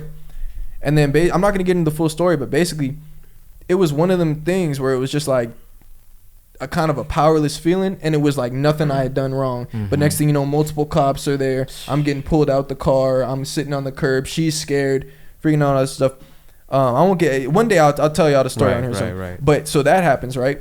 Literally the following week, I'm actually riding a little dirty. Like, I can't lie. Like, I have But the thing is, so that cop was a way that made me feel really some type of way. And the crazy thing is, right before that, she had been like recording. Because, you know, people do when they take out the window, like, oh, shit. I remember getting that snap. And so she starts recording, and I'm like, yo, this shit is not funny. Like, you think it's funny till you have me get out the car, right? And you know I got weed in this bitch, too. Like, I don't know what like. And then next thing you know, my point could not have been proven any better. And the nigga starts grabbing me out the car and has me sit on the curb, bringing other officers, and it's like he's trying to provoke me. Then when she get like, ma'am, stay in the car. You're interfering with the individual. Ma'am. And it's like all for nothing, right? It's a power thing. The following week, I'm actually riding a little dirty. I can't lie. We had a good night with some drinks involved. I knew I was good to drive, though. Drinks involved. I get stopped by an officer. Remember that song, Count Me Out, where I said, I just left SB, they got a warrant for my arrest? Yeah. It's because this officer stopped me because I stopped at a light or something. I was looking down, sees bottles in the back of my car, and had it been that other officer, I would have been fucking in a squad car, gone away. Jeez. This guy was fair as fuck. He was fair. He didn't think I had been drinking. Okay. And luckily, I told him, 'cause I was under 21. I said, I mean, I drank earlier, so like if you, like, I drank it because I'm knowing if he breathalyzes me, there's gonna be something on that motherfucker. Right. So he never did that. He did cite me for the bottles and stuff, and I had to appear, but I never appeared and all that. But the thing is, he was fair, and I was thanking him. Yeah. And he even let my girl come get me, come get the car for me. He said, "Hey man, like if you don't have a ride, we can maybe leave it here overnight. We'll work with you. Yeah. But like it's gonna get." And he was a great guy. Wow. Like he seemed, and I thanked him. Like, dude, I had a horrible experience with Officer a week ago. I just appreciate you for being fair with me. Also, you know what I'm saying? When you know you guilty, you feeling a little nicer too. Like, don't bring more out that sympathetic. motherfucker. Yeah. You know what's funny though? At one point I was talking to him, since it had been such a long ordeal. Eventually he did check my eyes. I think because other officers were like, I think something might be wrong with you. Because I was telling them like I'm nervous because like I know how this shit goes. Right, so right. you know whatever. But the thing is, that cop was a very fair guy, and like this he was was a week- nice to Nas. It was literally a week after at the same school. So it's just funny. They you were brought both that in up. SB. They were both in SB, both the exact Wow. same thing. But it's just like, but it also shows like how scary it is for us because you don't know who you're getting. You get, I mean, in some, there aren't all bad, but it's just different when your life depends on it. It's like, I made the analogy before of doctors. When we talk about bad apples, what if doctors every now and then would just kill their patients over some shit? They get mad and they just get mad in the surgery Cut a room nerve and and- they kill yeah. somebody. Is that cam on? Motherfucker. Thank God we wasn't Hey, talking. man, this shit falls apart when you ain't back there, man. I can't even lie, dog. No. But wait, no, I want to add something to that. Hold on. Nah. No. It's, No, hold on. Hold on. For the people that don't understand, when it comes to like the police, like Right. it may sound like okay, black people are coming off like emotional about it, but please understand this. Like when I was 5, like I'm sitting in the back seat hearing, my mom and dad talk about pretty much like watch out for the cops. You know what I mean? Like we have a different relationship with cops. And it's like at an early age you're taught to. It's either two different ways. You're saying fuck the police, which is what a lot of it like fuck them, Right, to the grave. You know what I mean? Right. And the other ones are like nah, just obey and kind of just get kind them of out the avoid. way. Like you Yeah. don't really want to fuck with cops like that. Right, and that's right. a completely different relationship than like a white person who feels comfortable calling a cop, because there's so many instances where a black person will call a cop and it gets worse. Like the whole situation, like it's like, bro, Right. don't ever call the cop because they're gonna come here, fuck your shit up, have you in handcuffs, or maybe shoot you, which It could be happens. your Like, house. It could be anything like that. So it's like it's like a cultural thing. Like Right. the police is like it's fuck the police, fuck them. Like it's not the same for other cultures like that. So it's Right. like it's not just they're just complaining or they're emotional. Like no, we're taught from an early age this, and that's something that's like in our subconscious. Like when we see a cop in our rearview mirror. Nigga, I clench my ass. Like I can't lie. Like, I sit up straight. I turn the music Right, doan. I put my right. glasses on straight. I'm like, wait, Focus hold up. on. You gotta Like, focus Get up. your white right. voice. Yeah, like, is my Yeah. breath hot? Like let me make sure. Make sure your smile looking Yeah, nice. and, like- you're- and you, it's like it's crazy how we when any cops interacting with us, we have to like we're obviously you have the gun, fam. Like I see what happens. I don't have shit on me, Right. but it's like we have to worry so much about their safety in terms of like I don't want to spook them and make them kill me. Like is it cool? Literally, I've been stopped before. Like I have my wallet's right in this glove compartment. Is it cool if I like I'll just reach for you? Yeah, go ahead. And I've come across a cop who let me off with a speeding ticket. He let me off. Hey man, can you drive safer for me? All right, appreciate you, brother. Right. And it's beautiful when you come across. I mean, and that's the thing though. The world is so big. You can't try to convince me all cops are assholes. Yeah. But you also can't convince me that the shit we see isn't real. Like it's ridiculous the way that people argue, and I feel like sometimes we're so divided. And like you were saying, the fuck the police stuff, but a lot of that too, it comes from a specific place. Like I'm not yelling that shit today, but if I was back in the 90s and the 80s and 70s, when you see the shit that was in the way people were being policed, and way before that and if you look at how police started, it's like there's a lot of reasons why to yell at. Now I'm looking as like, man, we're so divided, and I feel like sometimes it's like, fuck. When people group up and stuff, Mob mentality. you start hearing the more radical thing. Or like when one of us, sorry, imagine we're talking about conspiracies, right? I was talking about Pizzagate. We talked about it after the pod. I was saying there was so much merit to that, but then some people started adding so many other things that start making people not take it as seriously, right? Yeah. Like, for example, the guy that pulled up to the pizza parlor, shit like that. sometimes I think it's similar in this regard of the people who don't see eye to eye with us or don't understand what we're saying. They choose to only focus on the people that are saying all cops are assholes, all cops are bastards, all cops, like shit like that. They only focus on those people, but it's like, no, bro. It's all black people are a huge number of people, and a huge number of people that are angry, that have been killed, that have had all these horrible things happen. You need to listen to the overall message and try to understand both sides instead of just saying, oh, they hate all of us. You know they're going to get mad again. You know they're going to burn shit. They're going to loot. It's who's looting. I don't know anyone that looted. I know a lot of black people. I don't know anyone that looted. I'm like, you can't just say, oh, the BLM condones looting. Who the fuck is condoning looting? Niggas, some people are going to loot. The world is big. Black people's a big population. Don't fucking label it as everyone. Try to see what's being said. Right. Try to see what the actual issues are. These people keep getting killed. They're outraged. Historically, they're the ones that get killed the most. It's like you see case after case after case. There was that one post that was like, I thought it was my taser. I thought he was selling illegal cigarettes. I thought his phone was a gun.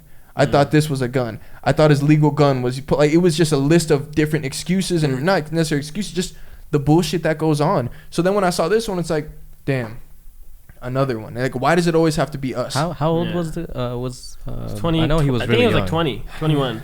I think 2021. 21, man. And you know, That's our age, man. That's us. That's, you know, and you talk about how, like, the world is big, and maybe this could go into the next point of the army officer, the lieutenant who got pepper sprayed, because that cop specifically, he was probably having a shitty day, because if you look at the way he was reacting, it's like, we don't know what the fuck's going on with your day, and you might be lashing out on this motherfucker because maybe you didn't have some power in your day, maybe with your wife or some shit, you know? So you're bringing it to your job. It's a lot of and power, it's not man. safe to bring that shit to your job. So I'm going to read this one off, then we'll go into that. I feel like we kind of covered most of our responses to this, but Minneapolis Police Union, their head blames Dante Wright's death on his non-compliance. What Rest the in fuck? peace to Mr. The Wright. quote man. was, this Rest is in going to be an peace. unpopular statement. Dante Wright, if he would have just complied, he was told he was under arrest. They were arresting him on a warrant for weapons. He set off a chain of events that unfortunately led to his death. He also did, I'm not excusing it, but what we're seeing is policing these days, or what we're seeing in policing these days is that non-compliance by the public. God, is that non-compliance Right. by the public? I think there's always been non-compliance by the public. I think they're extensively trained in how to handle non-compliance by the public, and I think it's interesting that only black people are non-stop, or not non-stop, but the ones we're seeing get killed, it's always black people that are being non-compliant. You see the fucking pictures of the white dudes chasing cops with knives. They're backing up so they don't to do everything they can not to shoot the guy. You've seen the one where the guy has his gun drawn and the cop has his shit in the holster and he's like that. Seriously, It's some like, different shit, but it's the same thing with the nightclub, bro. If you a bouncer and your job is to handle people, De-escalate, you're trained to yeah. do that, de-escalate it, and you go and fuck someone up, and you're like, but Yeah, you you know, died. if he hadn't started the fight, nigga, you're here for when he does start the fight. That's part of your job, you dumbass. You're here Like, to de-escalate. yeah, right. de-escalate. You Yeah. can't go and make shit worse. You're the and calm. then You're the try- calm one in the situation. Yeah, and- Supposed to be. Yeah. that's fucking wild. I can't believe. Which they leads me to tried question that. is like, and she was 26 years. I know this was the tail end, but it's like, you know, what's going on with the training then? Because you're trained for that specific moment. Like, you know, it's Yeah, it's but like that's like I don't even understand In how that in shit her happened. case, Yeah. it's a fucking. I mean, it's a mistake, real, you know? it's a like- mistake, but at the same time, It's a it's stupid it's a mistake that, you know, takes someone's life in a way. Yeah, that's what- yeah. And it's like at that point in time, you know, you're meant for that situation. A mistake could be getting shot in the leg and he ends up living, but now you have a mother that can't even see her son get married.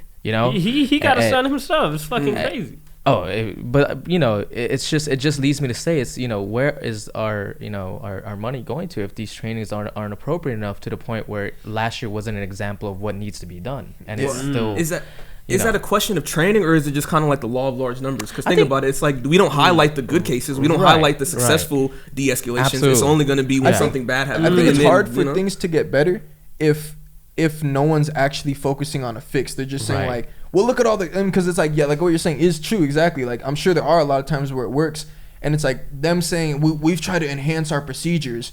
Fam, But then they'll also come in court. Yeah, that was not our procedures. When this nigga's kneeling on a guy's neck for all that time. So it's like, Right. just acknowledge that there is an issue among just cops. People have prejudice. People, how come when it was me and my friends in a car smoking weed or whatever, the cops seem nervous? Why is he nervous? We're kids. We're fucking scared. Why are you nervous? Then I seen the same kids, a group of white kids, they get stopped.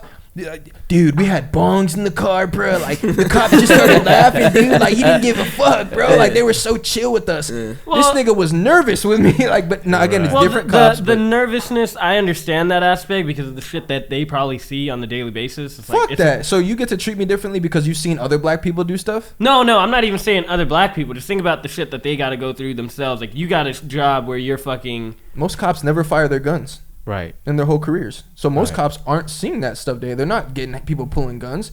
I So think Well, I'm you both- don't. I You, think I'm well, both- you don't know what was happening with that cop. What if his prior week he probably had a shitty week about like with people. Maybe he did have to draw his gun. It's like there's like levels to this shit about that. You know what I mean? Cause It's not excusable that. Yeah. Because I'm saying, like you said, different cop, different scenario. That's not excusable. Like, you should not take your ego, or you shouldn't. You probably shouldn't, or like really shouldn't. But like, or your problems to Right. work. You know what I mean? But you do make a good point of like, I'm sure like if you're working as a cop in a certain area, you see just you're just Right, it's the surrounded by it. So it's environment like factor, you're yeah. automatically going to Yeah. be inclined to think, oh, this is probably just another perp, another, you know what I'm saying, suspect, Right. because that's all I see. I'm looking at the bottom of, not the bottom of the bottom, but the bottom of the bottom all Right, day. right, But like right. your scenario, Santa Barbara kid, you know, it's Yeah. like, bro, you should Yeah, have next to the that beach and that everything. mental cognizance to say like, nah, that me in this being confrontational or me being more like conflicting shouldn't be there. You know what I mean? Now if I'm down in the trenches, maybe I should kind of be a little more vigilant about, you know, where I'm looking at, popping my head up because Yeah. I'm around it. But y'all both making pretty much good points. And you but- make an interesting fact, because do you think the training now should be based on the environment? Do you think that should be the major influence as far as how the training is conducted? Well, based I on get- its I feel like- that should be a part of it. Because, Right. But the thing is you have cops who don't grow up in that environment yeah. policing that environment. Mm. So now it's like a cop from the suburbs who is now getting thrown in the hood is going to have a completely different. Is that the way they evaluate where cops go? Is it just based on, you know, where they trained It's and not. you It's know? wherever. Yeah, whatever you Okay. get. Like Yeah, sent to. like- So they send you to specific areas, not based on where you know. No. Okay.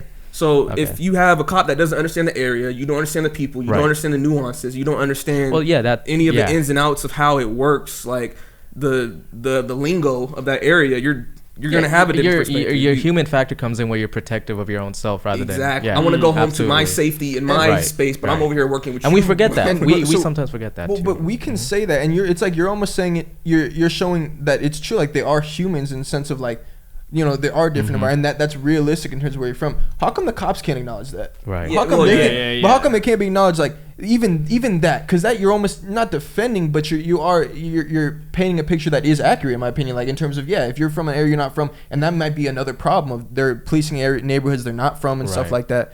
But it's like, have you ever heard a cop talk about that? Like, hey, maybe the people in this neighborhood, like these interactions just aren't going very well. Maybe we need to try to like, how do we get it so that people don't feel? But it's different when it's a power thing. When it's a power and we need to bow down, you meet a lot of cats, they're not gonna do that. Like you trying to tell the way that I was treated that day, that's man. And it was crazy after that, seeing how upset my girl was. I was pissed off obviously, but she was like, I'd never seen no shit like that before. Like, and it's like the way I'm thinking is like, bro, I know niggas that would have gotten hurt. Like they would have gotten, because they wouldn't.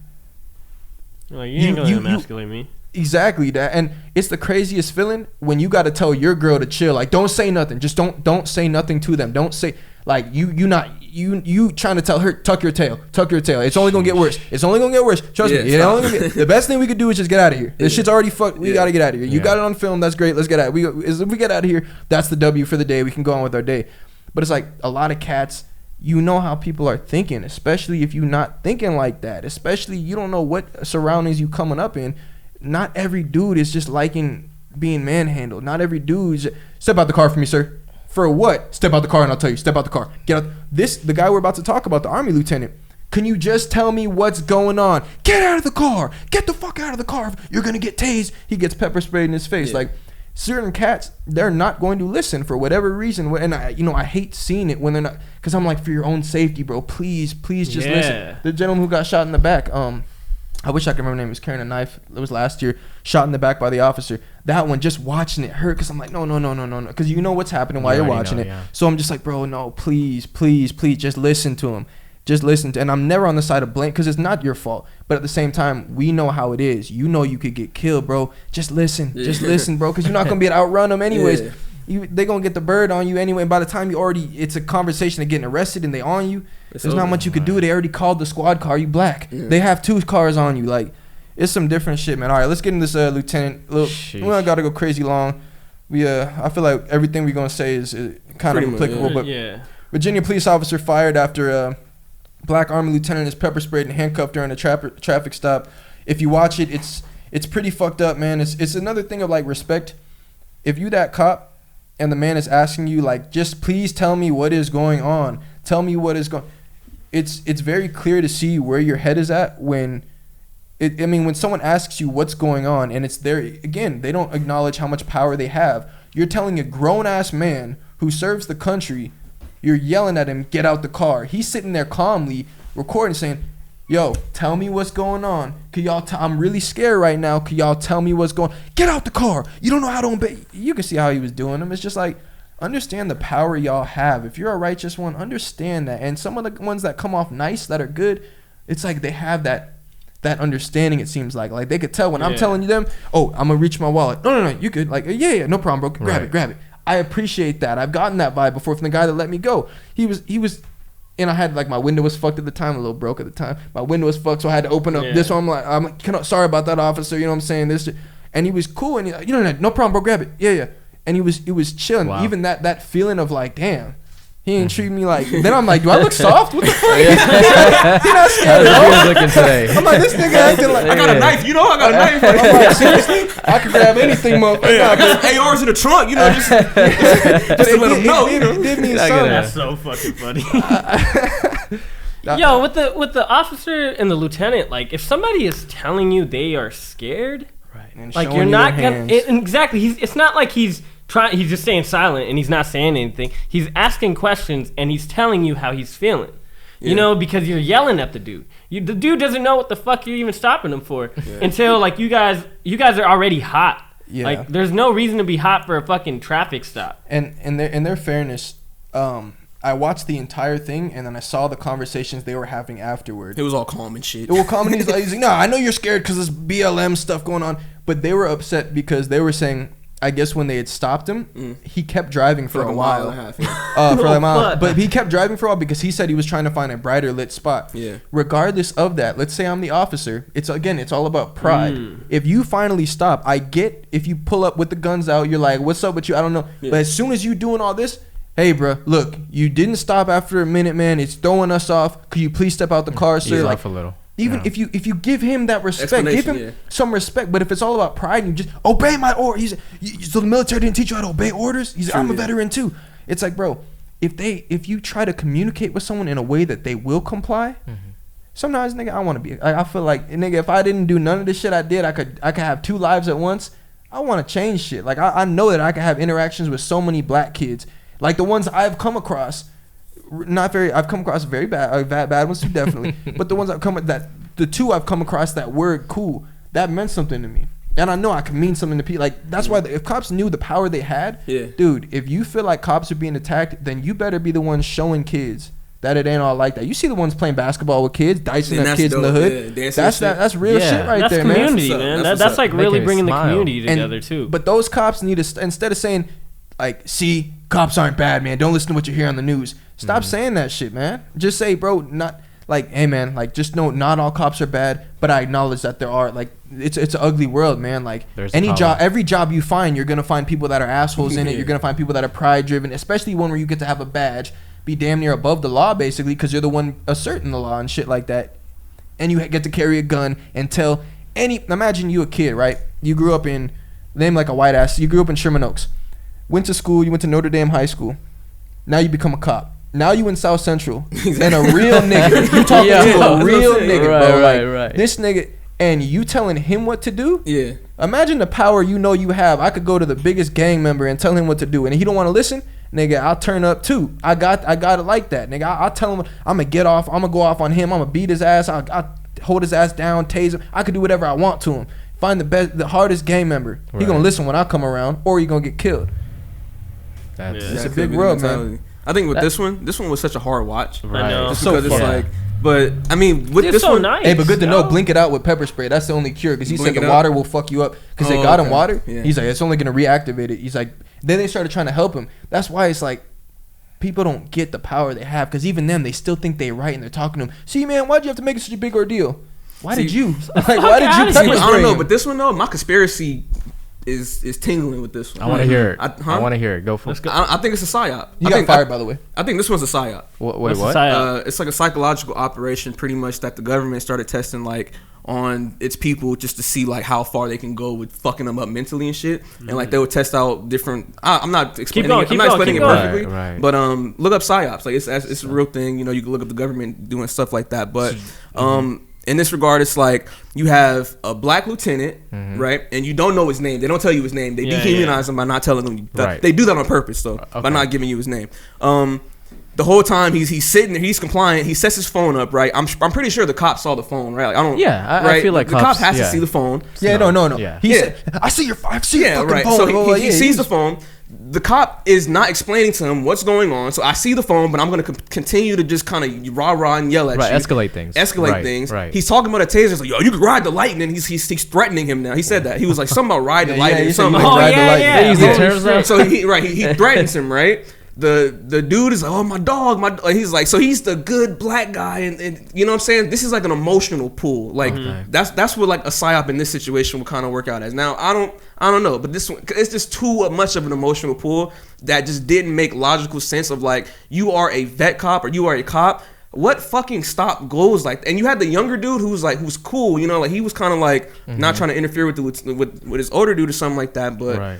I don't know. And then the way they put him on the ground, it's like my dog can't breathe, and it's just so hard to watch. It's like The whole Dude. thing. the whole You thing is sound- hard to watch. But I don't know. I think this one's Let's kinda not like- dehumanize him. Let's give him his name. What's his name? Karen Nazario. That's his name. That's the Okay. lieutenant's name. That's the Okay. lieutenant. Yeah. Yeah. So I mean, it Nah, is nah. just- It's Karen. What is that? The cop's name? Nah, the Did I cops. give a fucked up honestly, name? 'cause Yo? when you first said that name, I was like, Yeah, oh, that's. I was like, no way, that's Nah, a name nah, too. that's yo. his name. That's the lieutenant's name. That's Is that? the- That's oh, why he's okay. black and Latino. But Daniel Crocker is the officer. Okay, makes sense. Oh Daniel yeah, Crocker. that's what I was saying. The lieutenant's name. Cool. Daniel Cool about Crocker. that. Bro, Yeah. not gonna lie, you're riding the lightning wave or the Ride the lightning lightning. rod? You about to And ride not the gonna lightning. lie, that is pretty Wait, witty. Can't that's a- even lie. He gonna ride the That's, lightning. but that's it's a major like- pause right there, man. Come on. Bro. Ride the Yeah. lightning. No, I think Talking they about just be, some I think they really be saying that shit though. Like one of them. Cops Yeah, I say, can see that. I he can had see to that ride as the a cop lightning. thing. But yo, Nigga, like, don't tell I me bet I'm they about could to- tell. Like, I bet they be joking around about that type of shit. Yeah. That's just, Probably do some bad cop jokes. But I just feel like just de-escalate the situation and then ask you questions because it's it's De-escalating. So like if you say some shit to me, imagine us not. I'm not a cop, but I'm Right. telling you to do something, and you say something to me, right? You're not listening. right. Me, I'm not gonna de-escalate. I'm gonna be like, what the fuck are you doing, right? You tripping. Are you the cop? No, or- I'm just okay. saying, you and I in general. Say I'm not Oh, a cop. okay. I'm like, what's up then? Like, if you have an issue, right? Right. Why is that? Even if, say, I'm thinking we're trying to film a pod, right? Yeah. And you're doing this extra shit. Mm-hmm. You know what would it take for me to de-escalate it? It would be I'd have to remove my pride and be like, you know what, Mel? Why don't we talk about this separately? I'm not gonna sit here and get into you with you, whatever. That would be pride. Right. But at the same time, I'm with them. Mm-hmm. I have pride. So at the same time, I might be, no, what are you talking about? What you mean you're not gonna whatever, right? Mm-hmm. So that's what that takes, right? To de-escalate something, you have to lose pride. Oh, So yeah, I know yeah, I'm saying absolutely, in yeah. the same manner. That's what it takes for officers. Yeah. I mean, that's what I'm saying. No, I'm agreeing with you. I'm saying that's what it takes for officers. For you to de-escalate, you gotta. It has to be a part of you has to lose that pride and see the bigger picture. I'm an officer of the law. I already know I'm the one with the gun. I'm the one with the taser. I'm the one that basically has to force this man to comply with whatever I say. If they could remove some of that pride and say, all right, he didn't listen. I might feel a little bothered by it. Right. But let's see if we can get him to comply. Hey, sir, look, I don't want to take this any further than you do, man. I know you're upset. Like, what? There's different shit, and I get when it comes to the safety thing and they gotta pounce like that. Fine, if it's safety, it's safety. Like if I was a cop, yeah, I'm worried about my safety too. If it gets like that, but I'm saying, in so many of those situations, it's the pride. Like if you a cop, you sitting there yelling back at a nigga. What Huh? it was Yeah. just a big ass goal. Yeah, That's I why know, it was just really. like, you were just Hey man, he was Mike spitting. He was definitely spitting. picked it up. No, It was the funniest Oh definitely- shit! I'll listen back. I I'll listen definitely back. understand what you're saying, and I think the important part for this message is realizing that there is a problem, like, you know, and I think that's the biggest part, is realizing it, and And we can't even come to that agreement. That's the Yeah, fucked up yeah. part. Like, because I guess for the cops to work, I guess they have to have that code that we have all the power, or like we're perfect, or we always are in the right. You know, that's like the idea behind, like, that's why all the police officers are behind them Yeah. and all this type of shit. It's just weird. I just hope that more officers could stand up and Right. point out what's wrong. The police have a fraternal order though, so it's kind of like they're supposed to. They have gangs in the police. You feel me? Like that's like a thing that's come out. Like a lot of there'll Yeah. be like departments or something like that, and they have gangs within them, or they have a fraternal order Oh, within the okay. police. There's also Okay. I feel like that's Yeah, in but anything. listen, SWAT's insignias. good wearing ass Oh, okay, motherfucking yeah, gangs. yeah, Yeah, there's probably literally too. white supremacist gangs in the Yeah. police They department. got the There's- little bolts for the Nazis and shit. That's crazy. I mean, it's been you can look up the cases. It's not like Right. yo, there's hella like LAPD got hella gang, but there's can been see cases of like things that have come out of like cop gangs type shit or cop hate groups type shit. It's I mean, there were some cops at the Capitol shit, so it's. And there's a lot of cops trying to. All right, Yeah. fuck it. I feel like we bodied this one. We bodied. Yeah, Matter of yeah. fact, fuck it. It's over. Right. It's over. I'm gonna have But to obviously, first off, prayers out to Dante Wright. You know Yeah. the vibes, man. Big rest in prayers. peace to you, Mr. Wright. Another black man Yeah. senselessly killed, but Yeah, did we say rest in peace to DMX? Yeah, but then we shit. Did we do it at the yeah, I thought beginning? we did. I thought we didn't. I don't think so. I don't think we talked you because you were supposed to tell us Yeah, about the yeah. nasty Oh, story. yeah. Rest in okay. peace to Alright. DMX. Well, DMX Nest, you got time for Yeah. one more? DMX? Oh, you got a dippy. You got a dippy. All right, guys, we're gonna say bye to Mel, then we're gonna come right I back. gotta go. Mel's I gotta got- go. We'll say bye to him, man. You've been great. Alright. Well, first of all, you've been great on the pod, man. You're always Yes, great thank behind you. the You know, scenes, man. We appreciate This you. is an exclusive Dude. rare episode. You know, it's, you know, not a lot of people are gonna notice, you know, the wizard behind this. Look at us. Look at us Yeah. brown people up in here. Yeah, honestly, I feel, you know, my family should be proud of me. Like, I'm done living. This Yours is it. and mine, This is it. man. I'm gonna pull It's this the YouTube same video, family. It's the same family. and we're gonna show our aunt. Auntie. Auntie, that's right. All right, man. It's about time we got you some FaceTime, man. So I'm Absolutely. glad this Yeah. happened, man. Dale, we still miss you, bro. But Dale The at home reveal. nervous. Dale at home nervous. They like I'm shitting. All right, we back. I miss Mel already. We lost another co-host. I think it's us at this point, guys. I think it's the three of us that are rubbing people the wrong way. But nah, I think we need to change, man. We all should just hit some therapy. we pushed Mel away. Exactly. Nah, but yeah, well, we appreciate Mel for joining in. And so yeah, so the last thing we were saying is that we did not talk about DMX, and that kind of bothers me because we were supposed to. I was going to talk about that right after intro, but I got lost in the sauce. But yeah, so obviously big prayers, big RIP to DMX, man. That was really sad. It was also, if I felt really bad putting out the last pod, and I tried to cut out some of it when I was saying, you know, prayers up to DMX, because obviously it was prior to, you know, we filmed this stuff prior to thing. That's why I want to have a quicker turnaround, because it was all, you know, I'm hoping things are gonna get better. I think things are gonna, Yeah. and it's now we know what happened. So I thought about that right when he died. I was just like, whoa, we just spoke about him on the pod. And I we were know. just like, and my dumb ass was, I was making it seem like things. I'm like, yep, I think things are looking well, there's good. nothing There's wrong for nothing- being yeah. hopeful. Yeah, you be know? optimistic. Yeah, about exactly. it. But especially after the fact seeing that. But regardless, man, big prayers to DMX. It's just sad seeing life lost. He passed at 50. That's it's just a tough thing for I guess anyone who's a big hip hop fan in general, and people who just watched him and had their lives changed by him, and just studied how he was as a creator, as a rapper, as a musician, as a guy. I mean, he has you know who DMX is, you know his aura, you know about. I'm not gonna act like I'm the fucking like I'm playing this shit no, but it's just you, even at our younger ages, you know who DMX is, you know the classics. There was one thing that bothered me. It was just like nasty articles that were being put out about him, which is crazy. Even after you, what's up? I got a philosophical question for y'all after you find. Okay, so because you said, you know, it's sad when DMX died, and a lot of people on the call on my auntie's funeral this past weekend, they were talking about, you know, it's very sad, it's very sad, it's very sad. But I guess I just have a different perspective on like what death is. But I'm not saying I want to change my perspective, but like, do you think death is sad? Like, is what like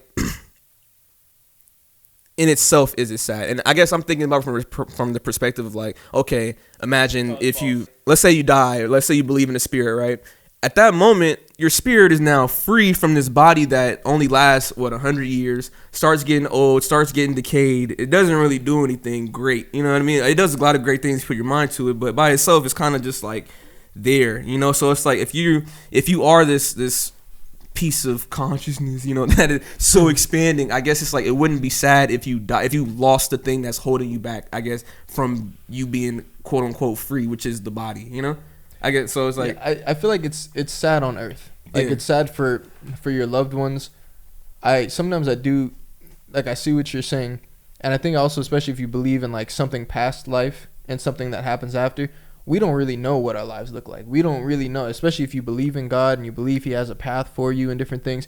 You don't know what that path looks like at all, and we value this time on Earth so much. So in that regard, it's sad to see a loved one go away. That's the word. Like when I think about myself dying, like that's the thing that it's like I wish there was a way to just let everyone know, like if I die, like just know, like the last thing, like I want you to be able to go on. I want you to be able to be happy. I want you to like just know that like the only way that I'm crying after passing is if you don't find happiness, if you aren't able to. And I know it's a hard thing to do. It is so sad on Earth because we don't know what happens after. So we really only have this tale to talk about, you know, from our time here.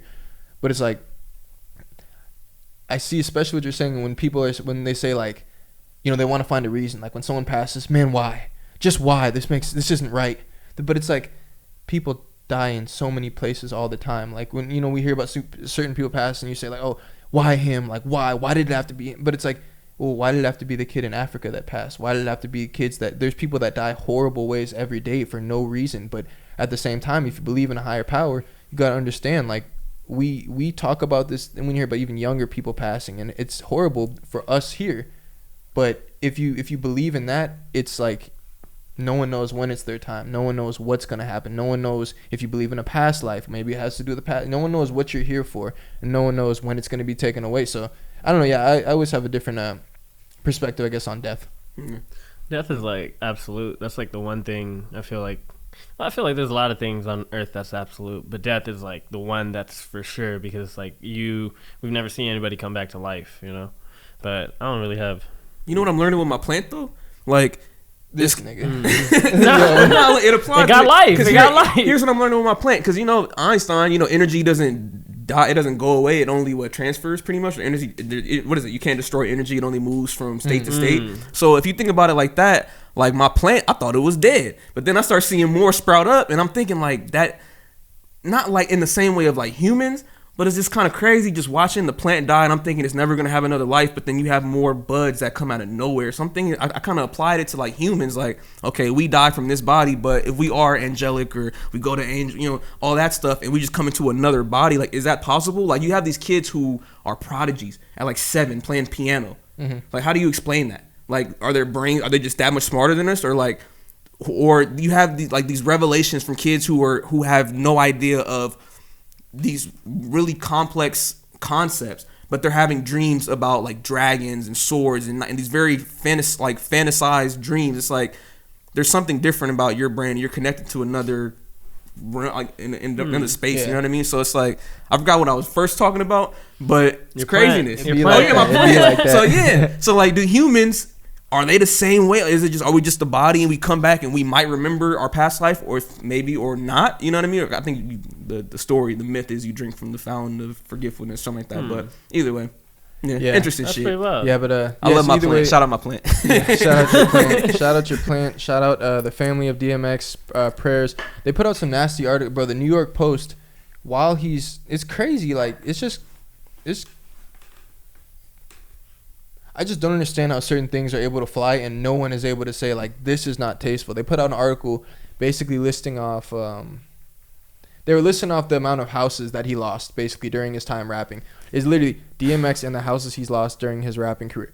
It's like, fam, yeah. why is So this? why do you bring that How do you up? feel comfortable? And this is literally irrelevant. Like it has no tie-in. It's just they decided to publish a list of houses he's lost during this thing. Like it's just first of all, whose business is that?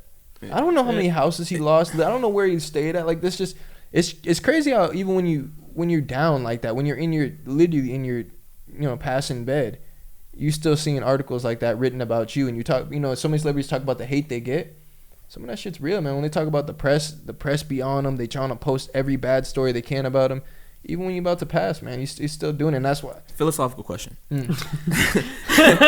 So, are y'all working towards, I guess, being seen in that spotlight? Like, you would consider yourself working towards that celebrity status, right? Yes. Seeing how the world and how people look at celebrities and just completely just shit on them all the time for any small thing that they do, does that kind of like put any stress on your journey, or do you look at it saying like, I'll handle it a certain way to where it's like it won't affect me or won't impact me? Like, how do you see your future stardom and kind of just thinking of that mentality?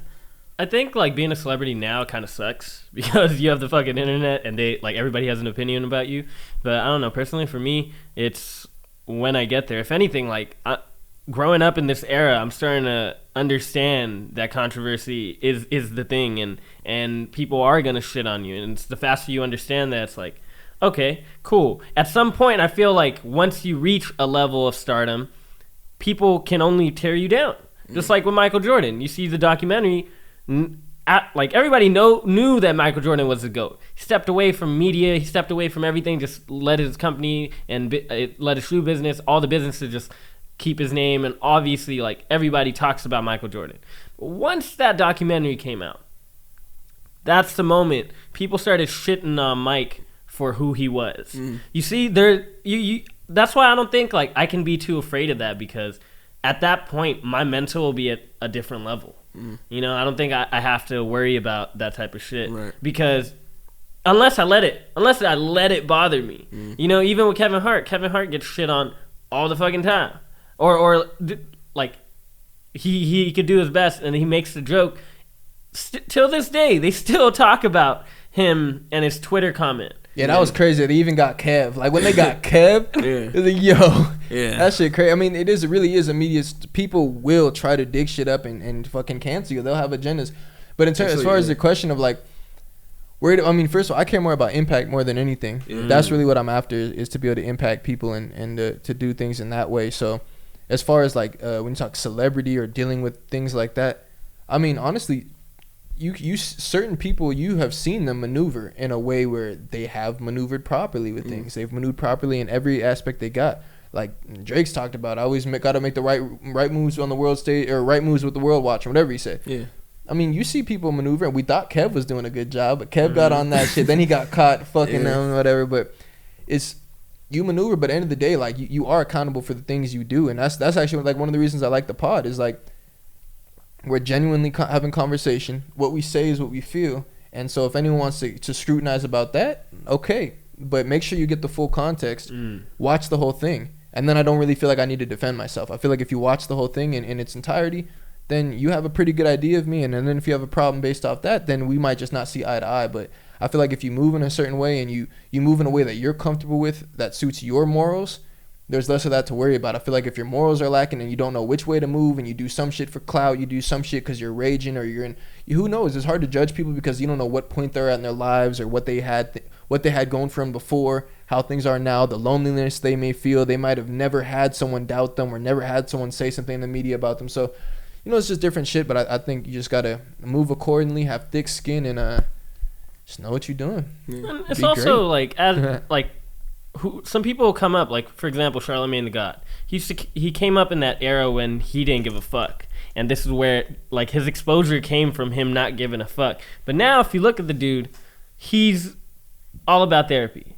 He's all about mental health.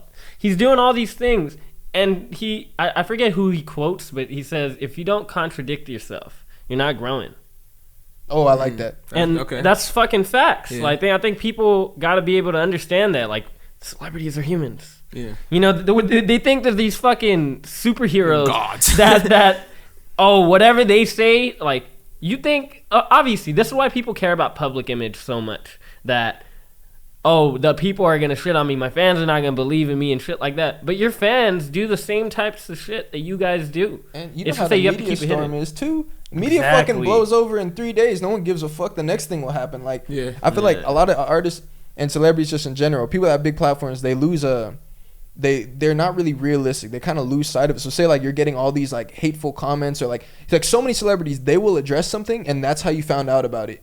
But they're addressing it because they're seeing so much hate on right. Because look, if I post something, right, and everyone's shitting on me in my comments and stuff like that, or I'm seeing a lot of hate. First of all, you know how the hate goes. The world is so big, people can find anything to hate about. We have a Stop Asian Hate video, and people get mad at us for that. Most people love it, but some people be saying some crazy shit on it. It's like the world is very big, dog. Like, but everyone has their platform to write to you. So it's like, are you really trying to argue with everyone? Like, what's right to you? What's right to the people around you? Does it seem like you on your right shit? Yeah.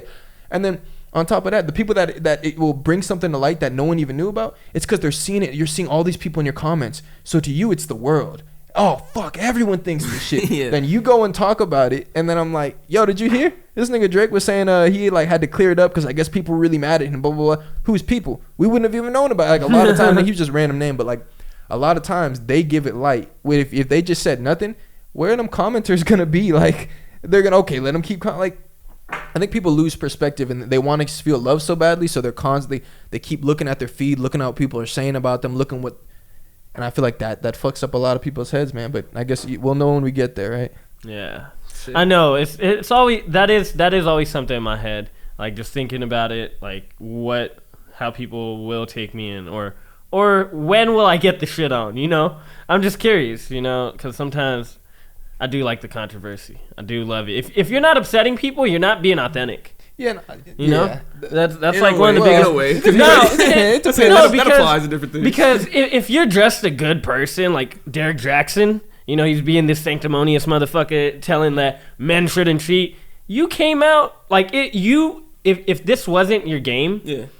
you probably would have been a cool person. Yeah. Because people make mistakes, and that I can relate to you way more than you being fake in front of me. And I think what you said is actually really, because I feel like at first we're both like, wait, well, we're not, but then especially in podcasting, like if you're not giving a take, that's the whole point. Someone's gonna get mad. Blatant statement. Especially when we're in a genuine conversation. Not everything needs to be explained, but for other people that might hear, well, what did you mean? Why'd you say it? Like, what do you mean by that? We might know what each other meant, but other people, and even just having your point of view, people might get bothered, and that's the thing. We got to be open to having conversation and, like you said, being genuine. So in that regard, especially when it comes to stuff like this, other stuff you can kind of not piss anyone off. Like, say, you know, some people move a certain way. They're not like Tom Brady. He's not going to say shit to any reporter. He's not going to say nothing. You know, some fields you can. Some fields I do agree with you. You're not really being genuine if no one's getting mad, and that's true for I'd say podcasting. There's like, I think sports is a little different, but when it comes to like entertainment, music, and all this other type of shit, like of course, yes, you could.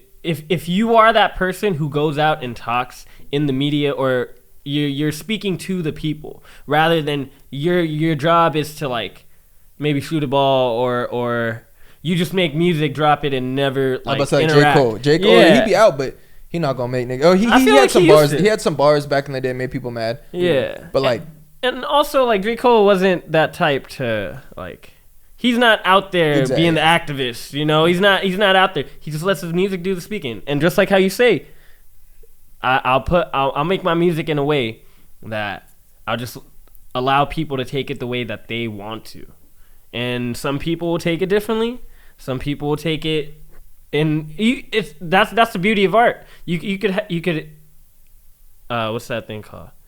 It could be implied in so many different ways, you know. But that's the main part. I think I do like, especially trying to be a comic, is I can't be afraid of upsetting people.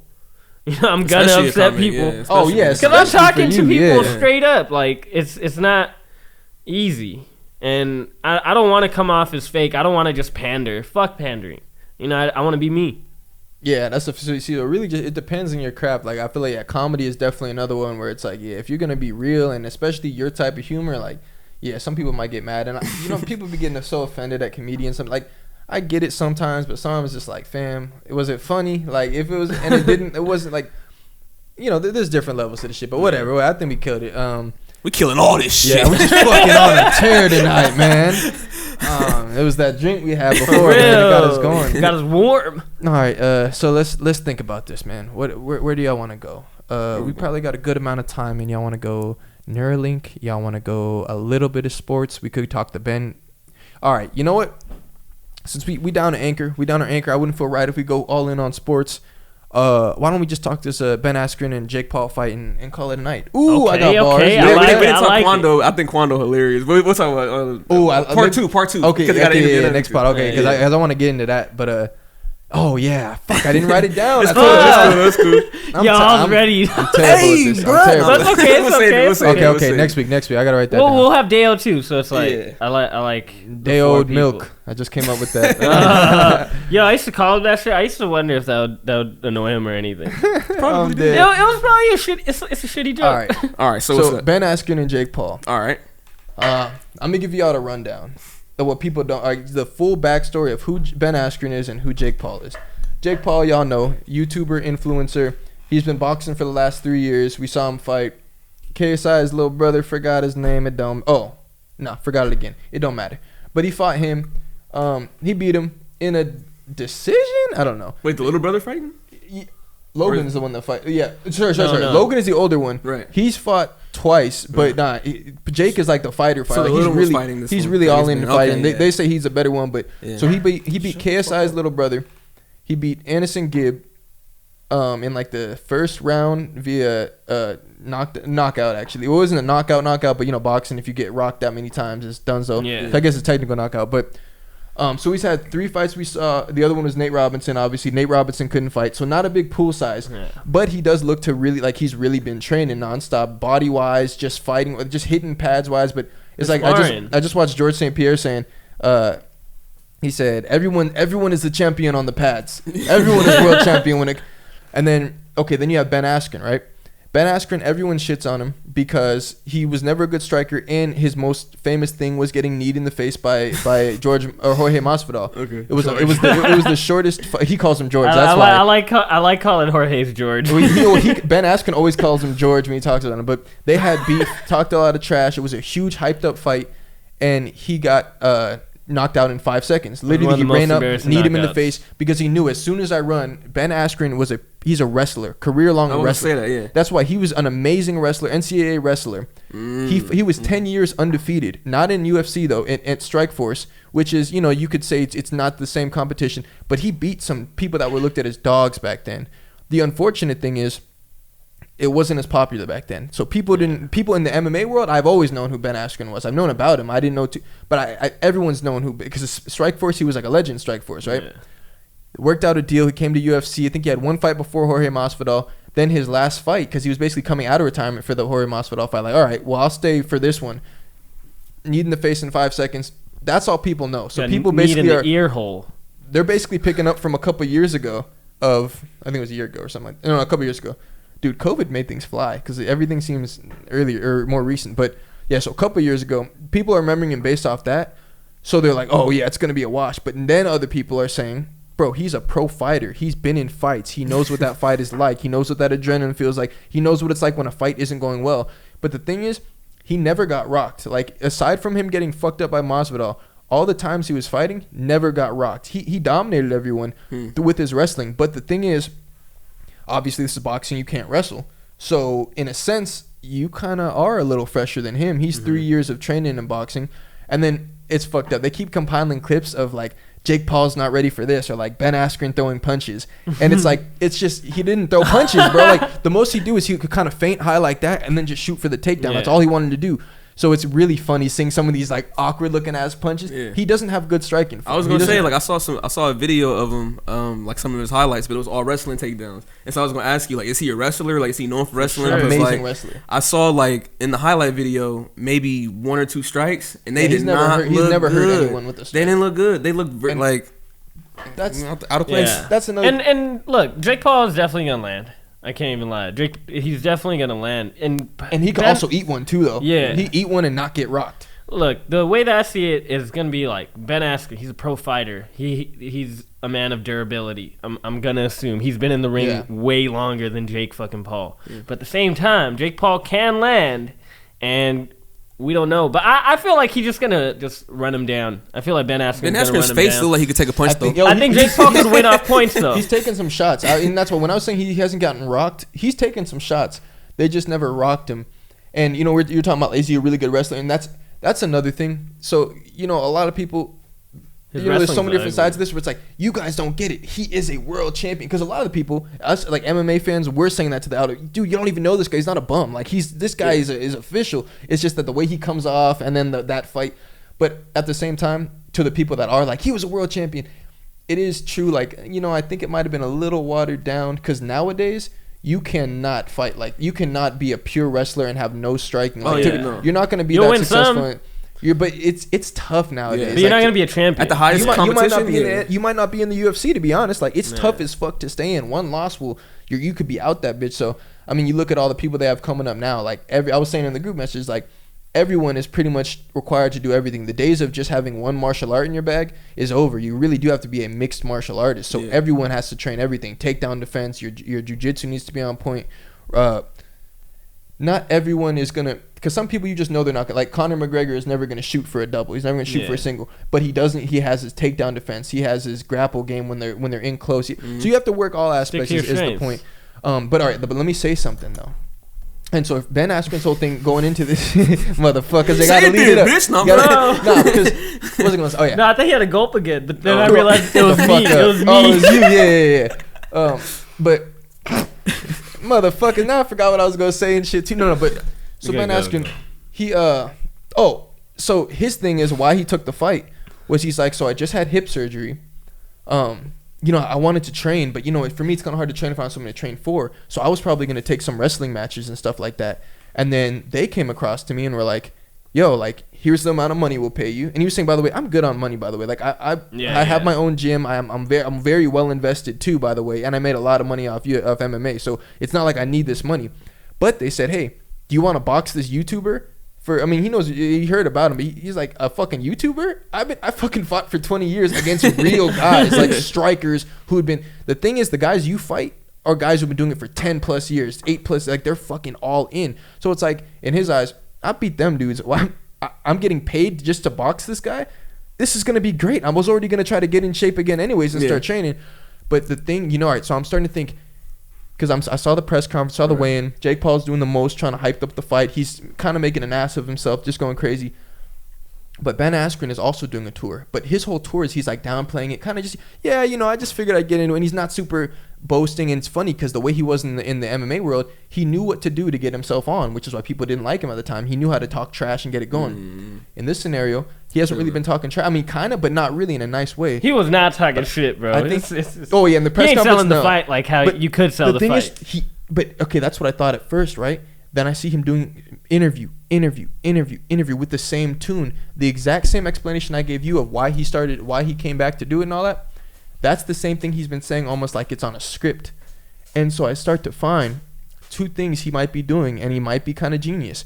One is he's replaying the narrative. He's making people understand the narrative by being so nonchalant, saying, "Yeah, I know the Jorge stuff," but like, you have guys like me sitting here telling you, like, so much of the MMA world, letting everyone know, guys, no, he was a champ for 10 years. So everyone, and the way he's so humble and like, yeah, you know, that thing, but you know, you guys got to remember, you know, I was a champ for, he's getting it out there. That narrative is being displayed. And then on top of that, now that I like Ben Askren so much from seeing all this, I'm invested in the fight. So by him acting like the way he has and not talking trash, because think about it, no one cares about Ben Askren. People already think Jake Paul's a dick.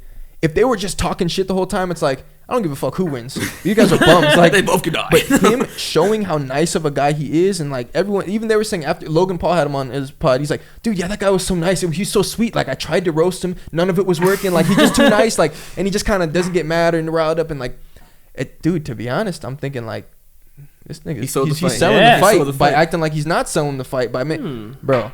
Yo, do you think, okay, if Jake Paul knocks out Ben Askren and he gets one more UFC guy, will he be categorized as a boxer? No, I got to see him fight a striker. That's really it. We just got to see him fight someone who can box. Dude, I want to see him fight Dennis Dillon.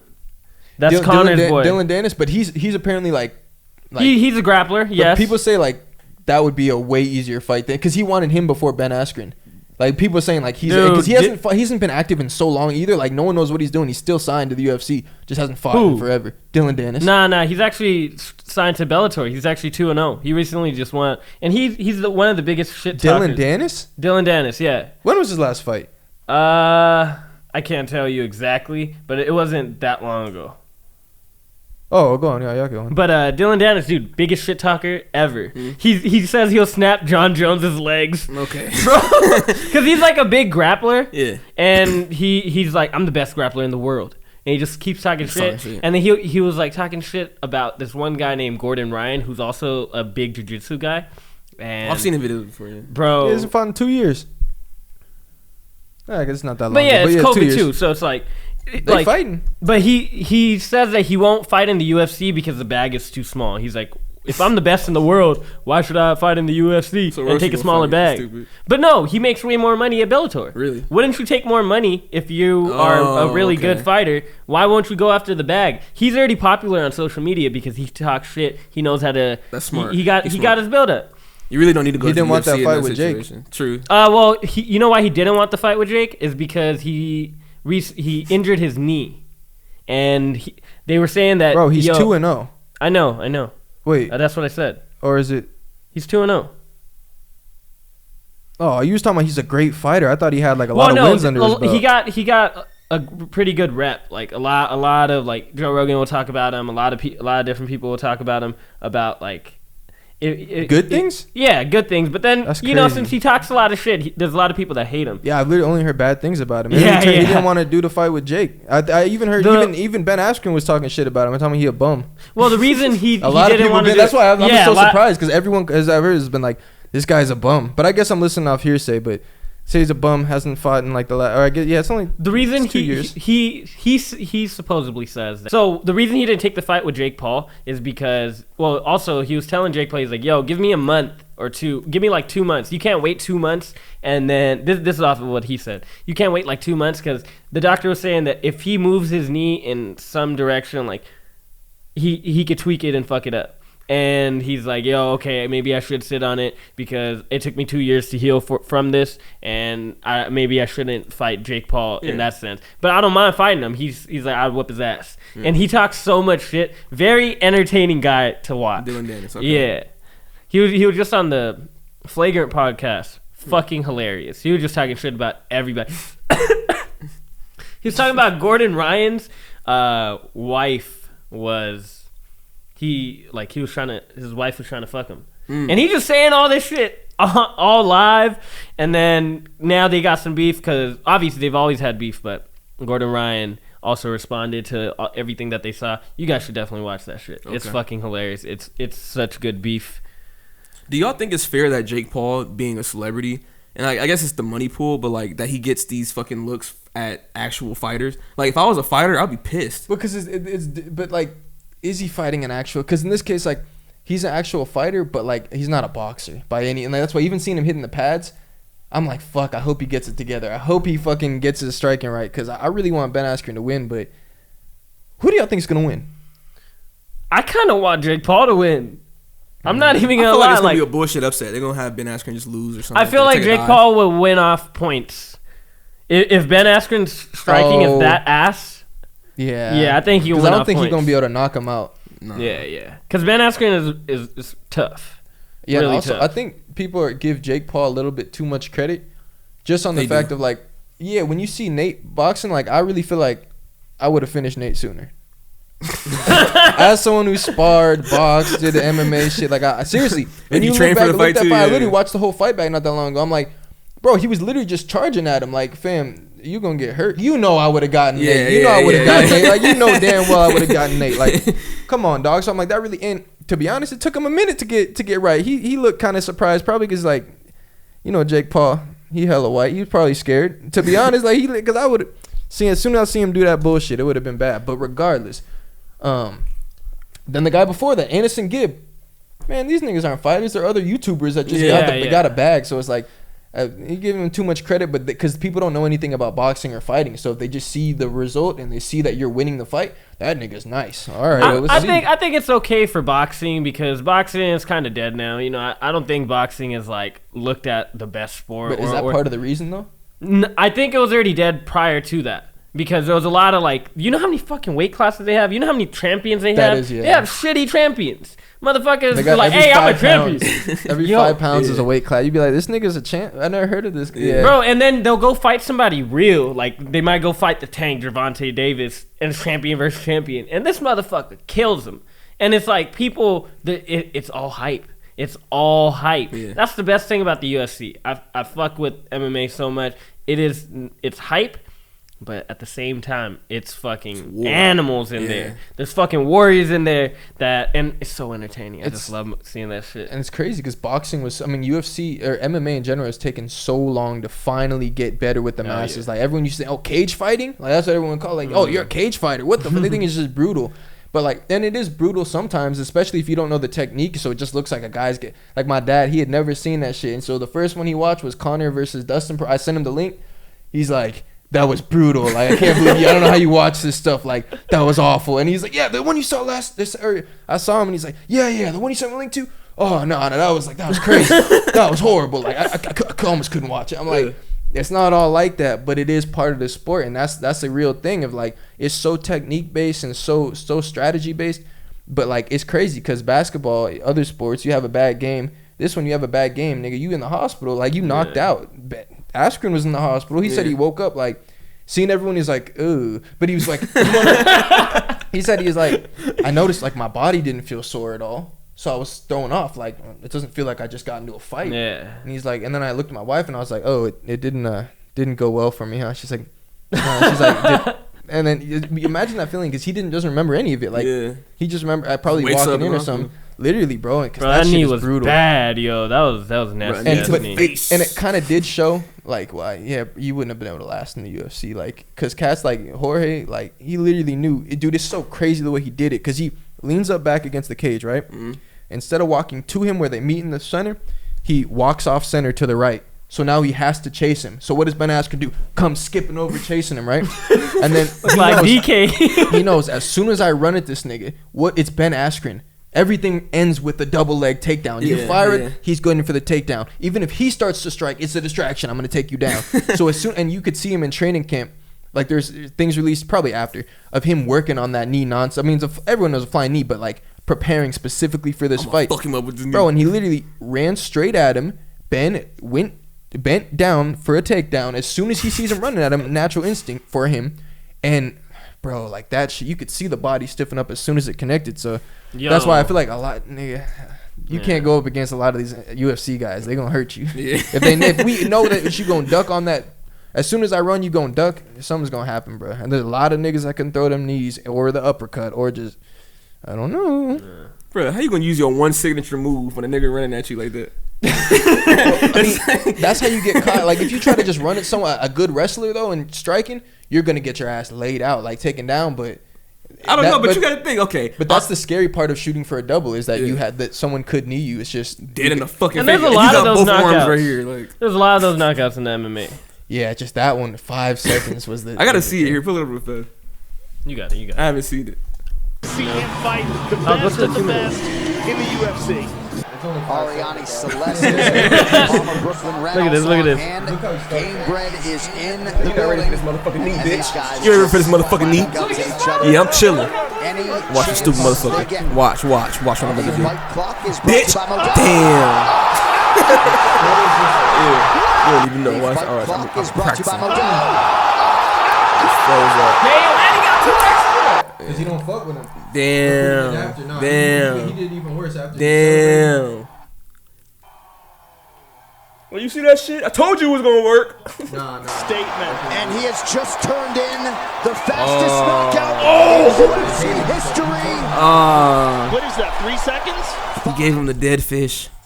Oh, in FIFA? I don't. Yeah. Yeah, I forgot what it's called. I think I dead feel fish? like it is dead fish. That shit's so funny. If you score, just Shit. All right, man. I think that's pretty much wrap. We could go into more sports mode, but it'll only make me miss Dale even more.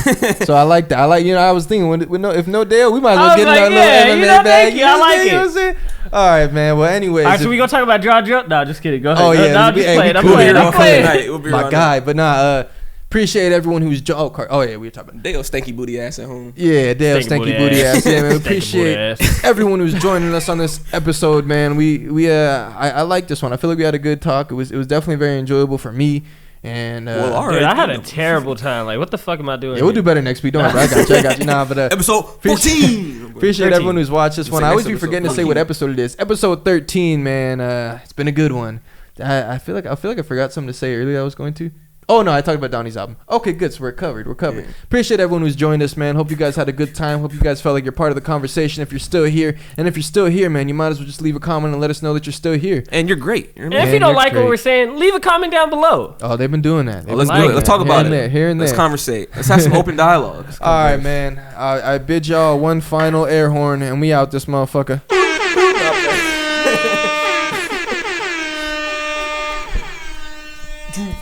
Rizzy the Great. Rizzy Gang. Look at the place I'm in. Ow. Tell you now.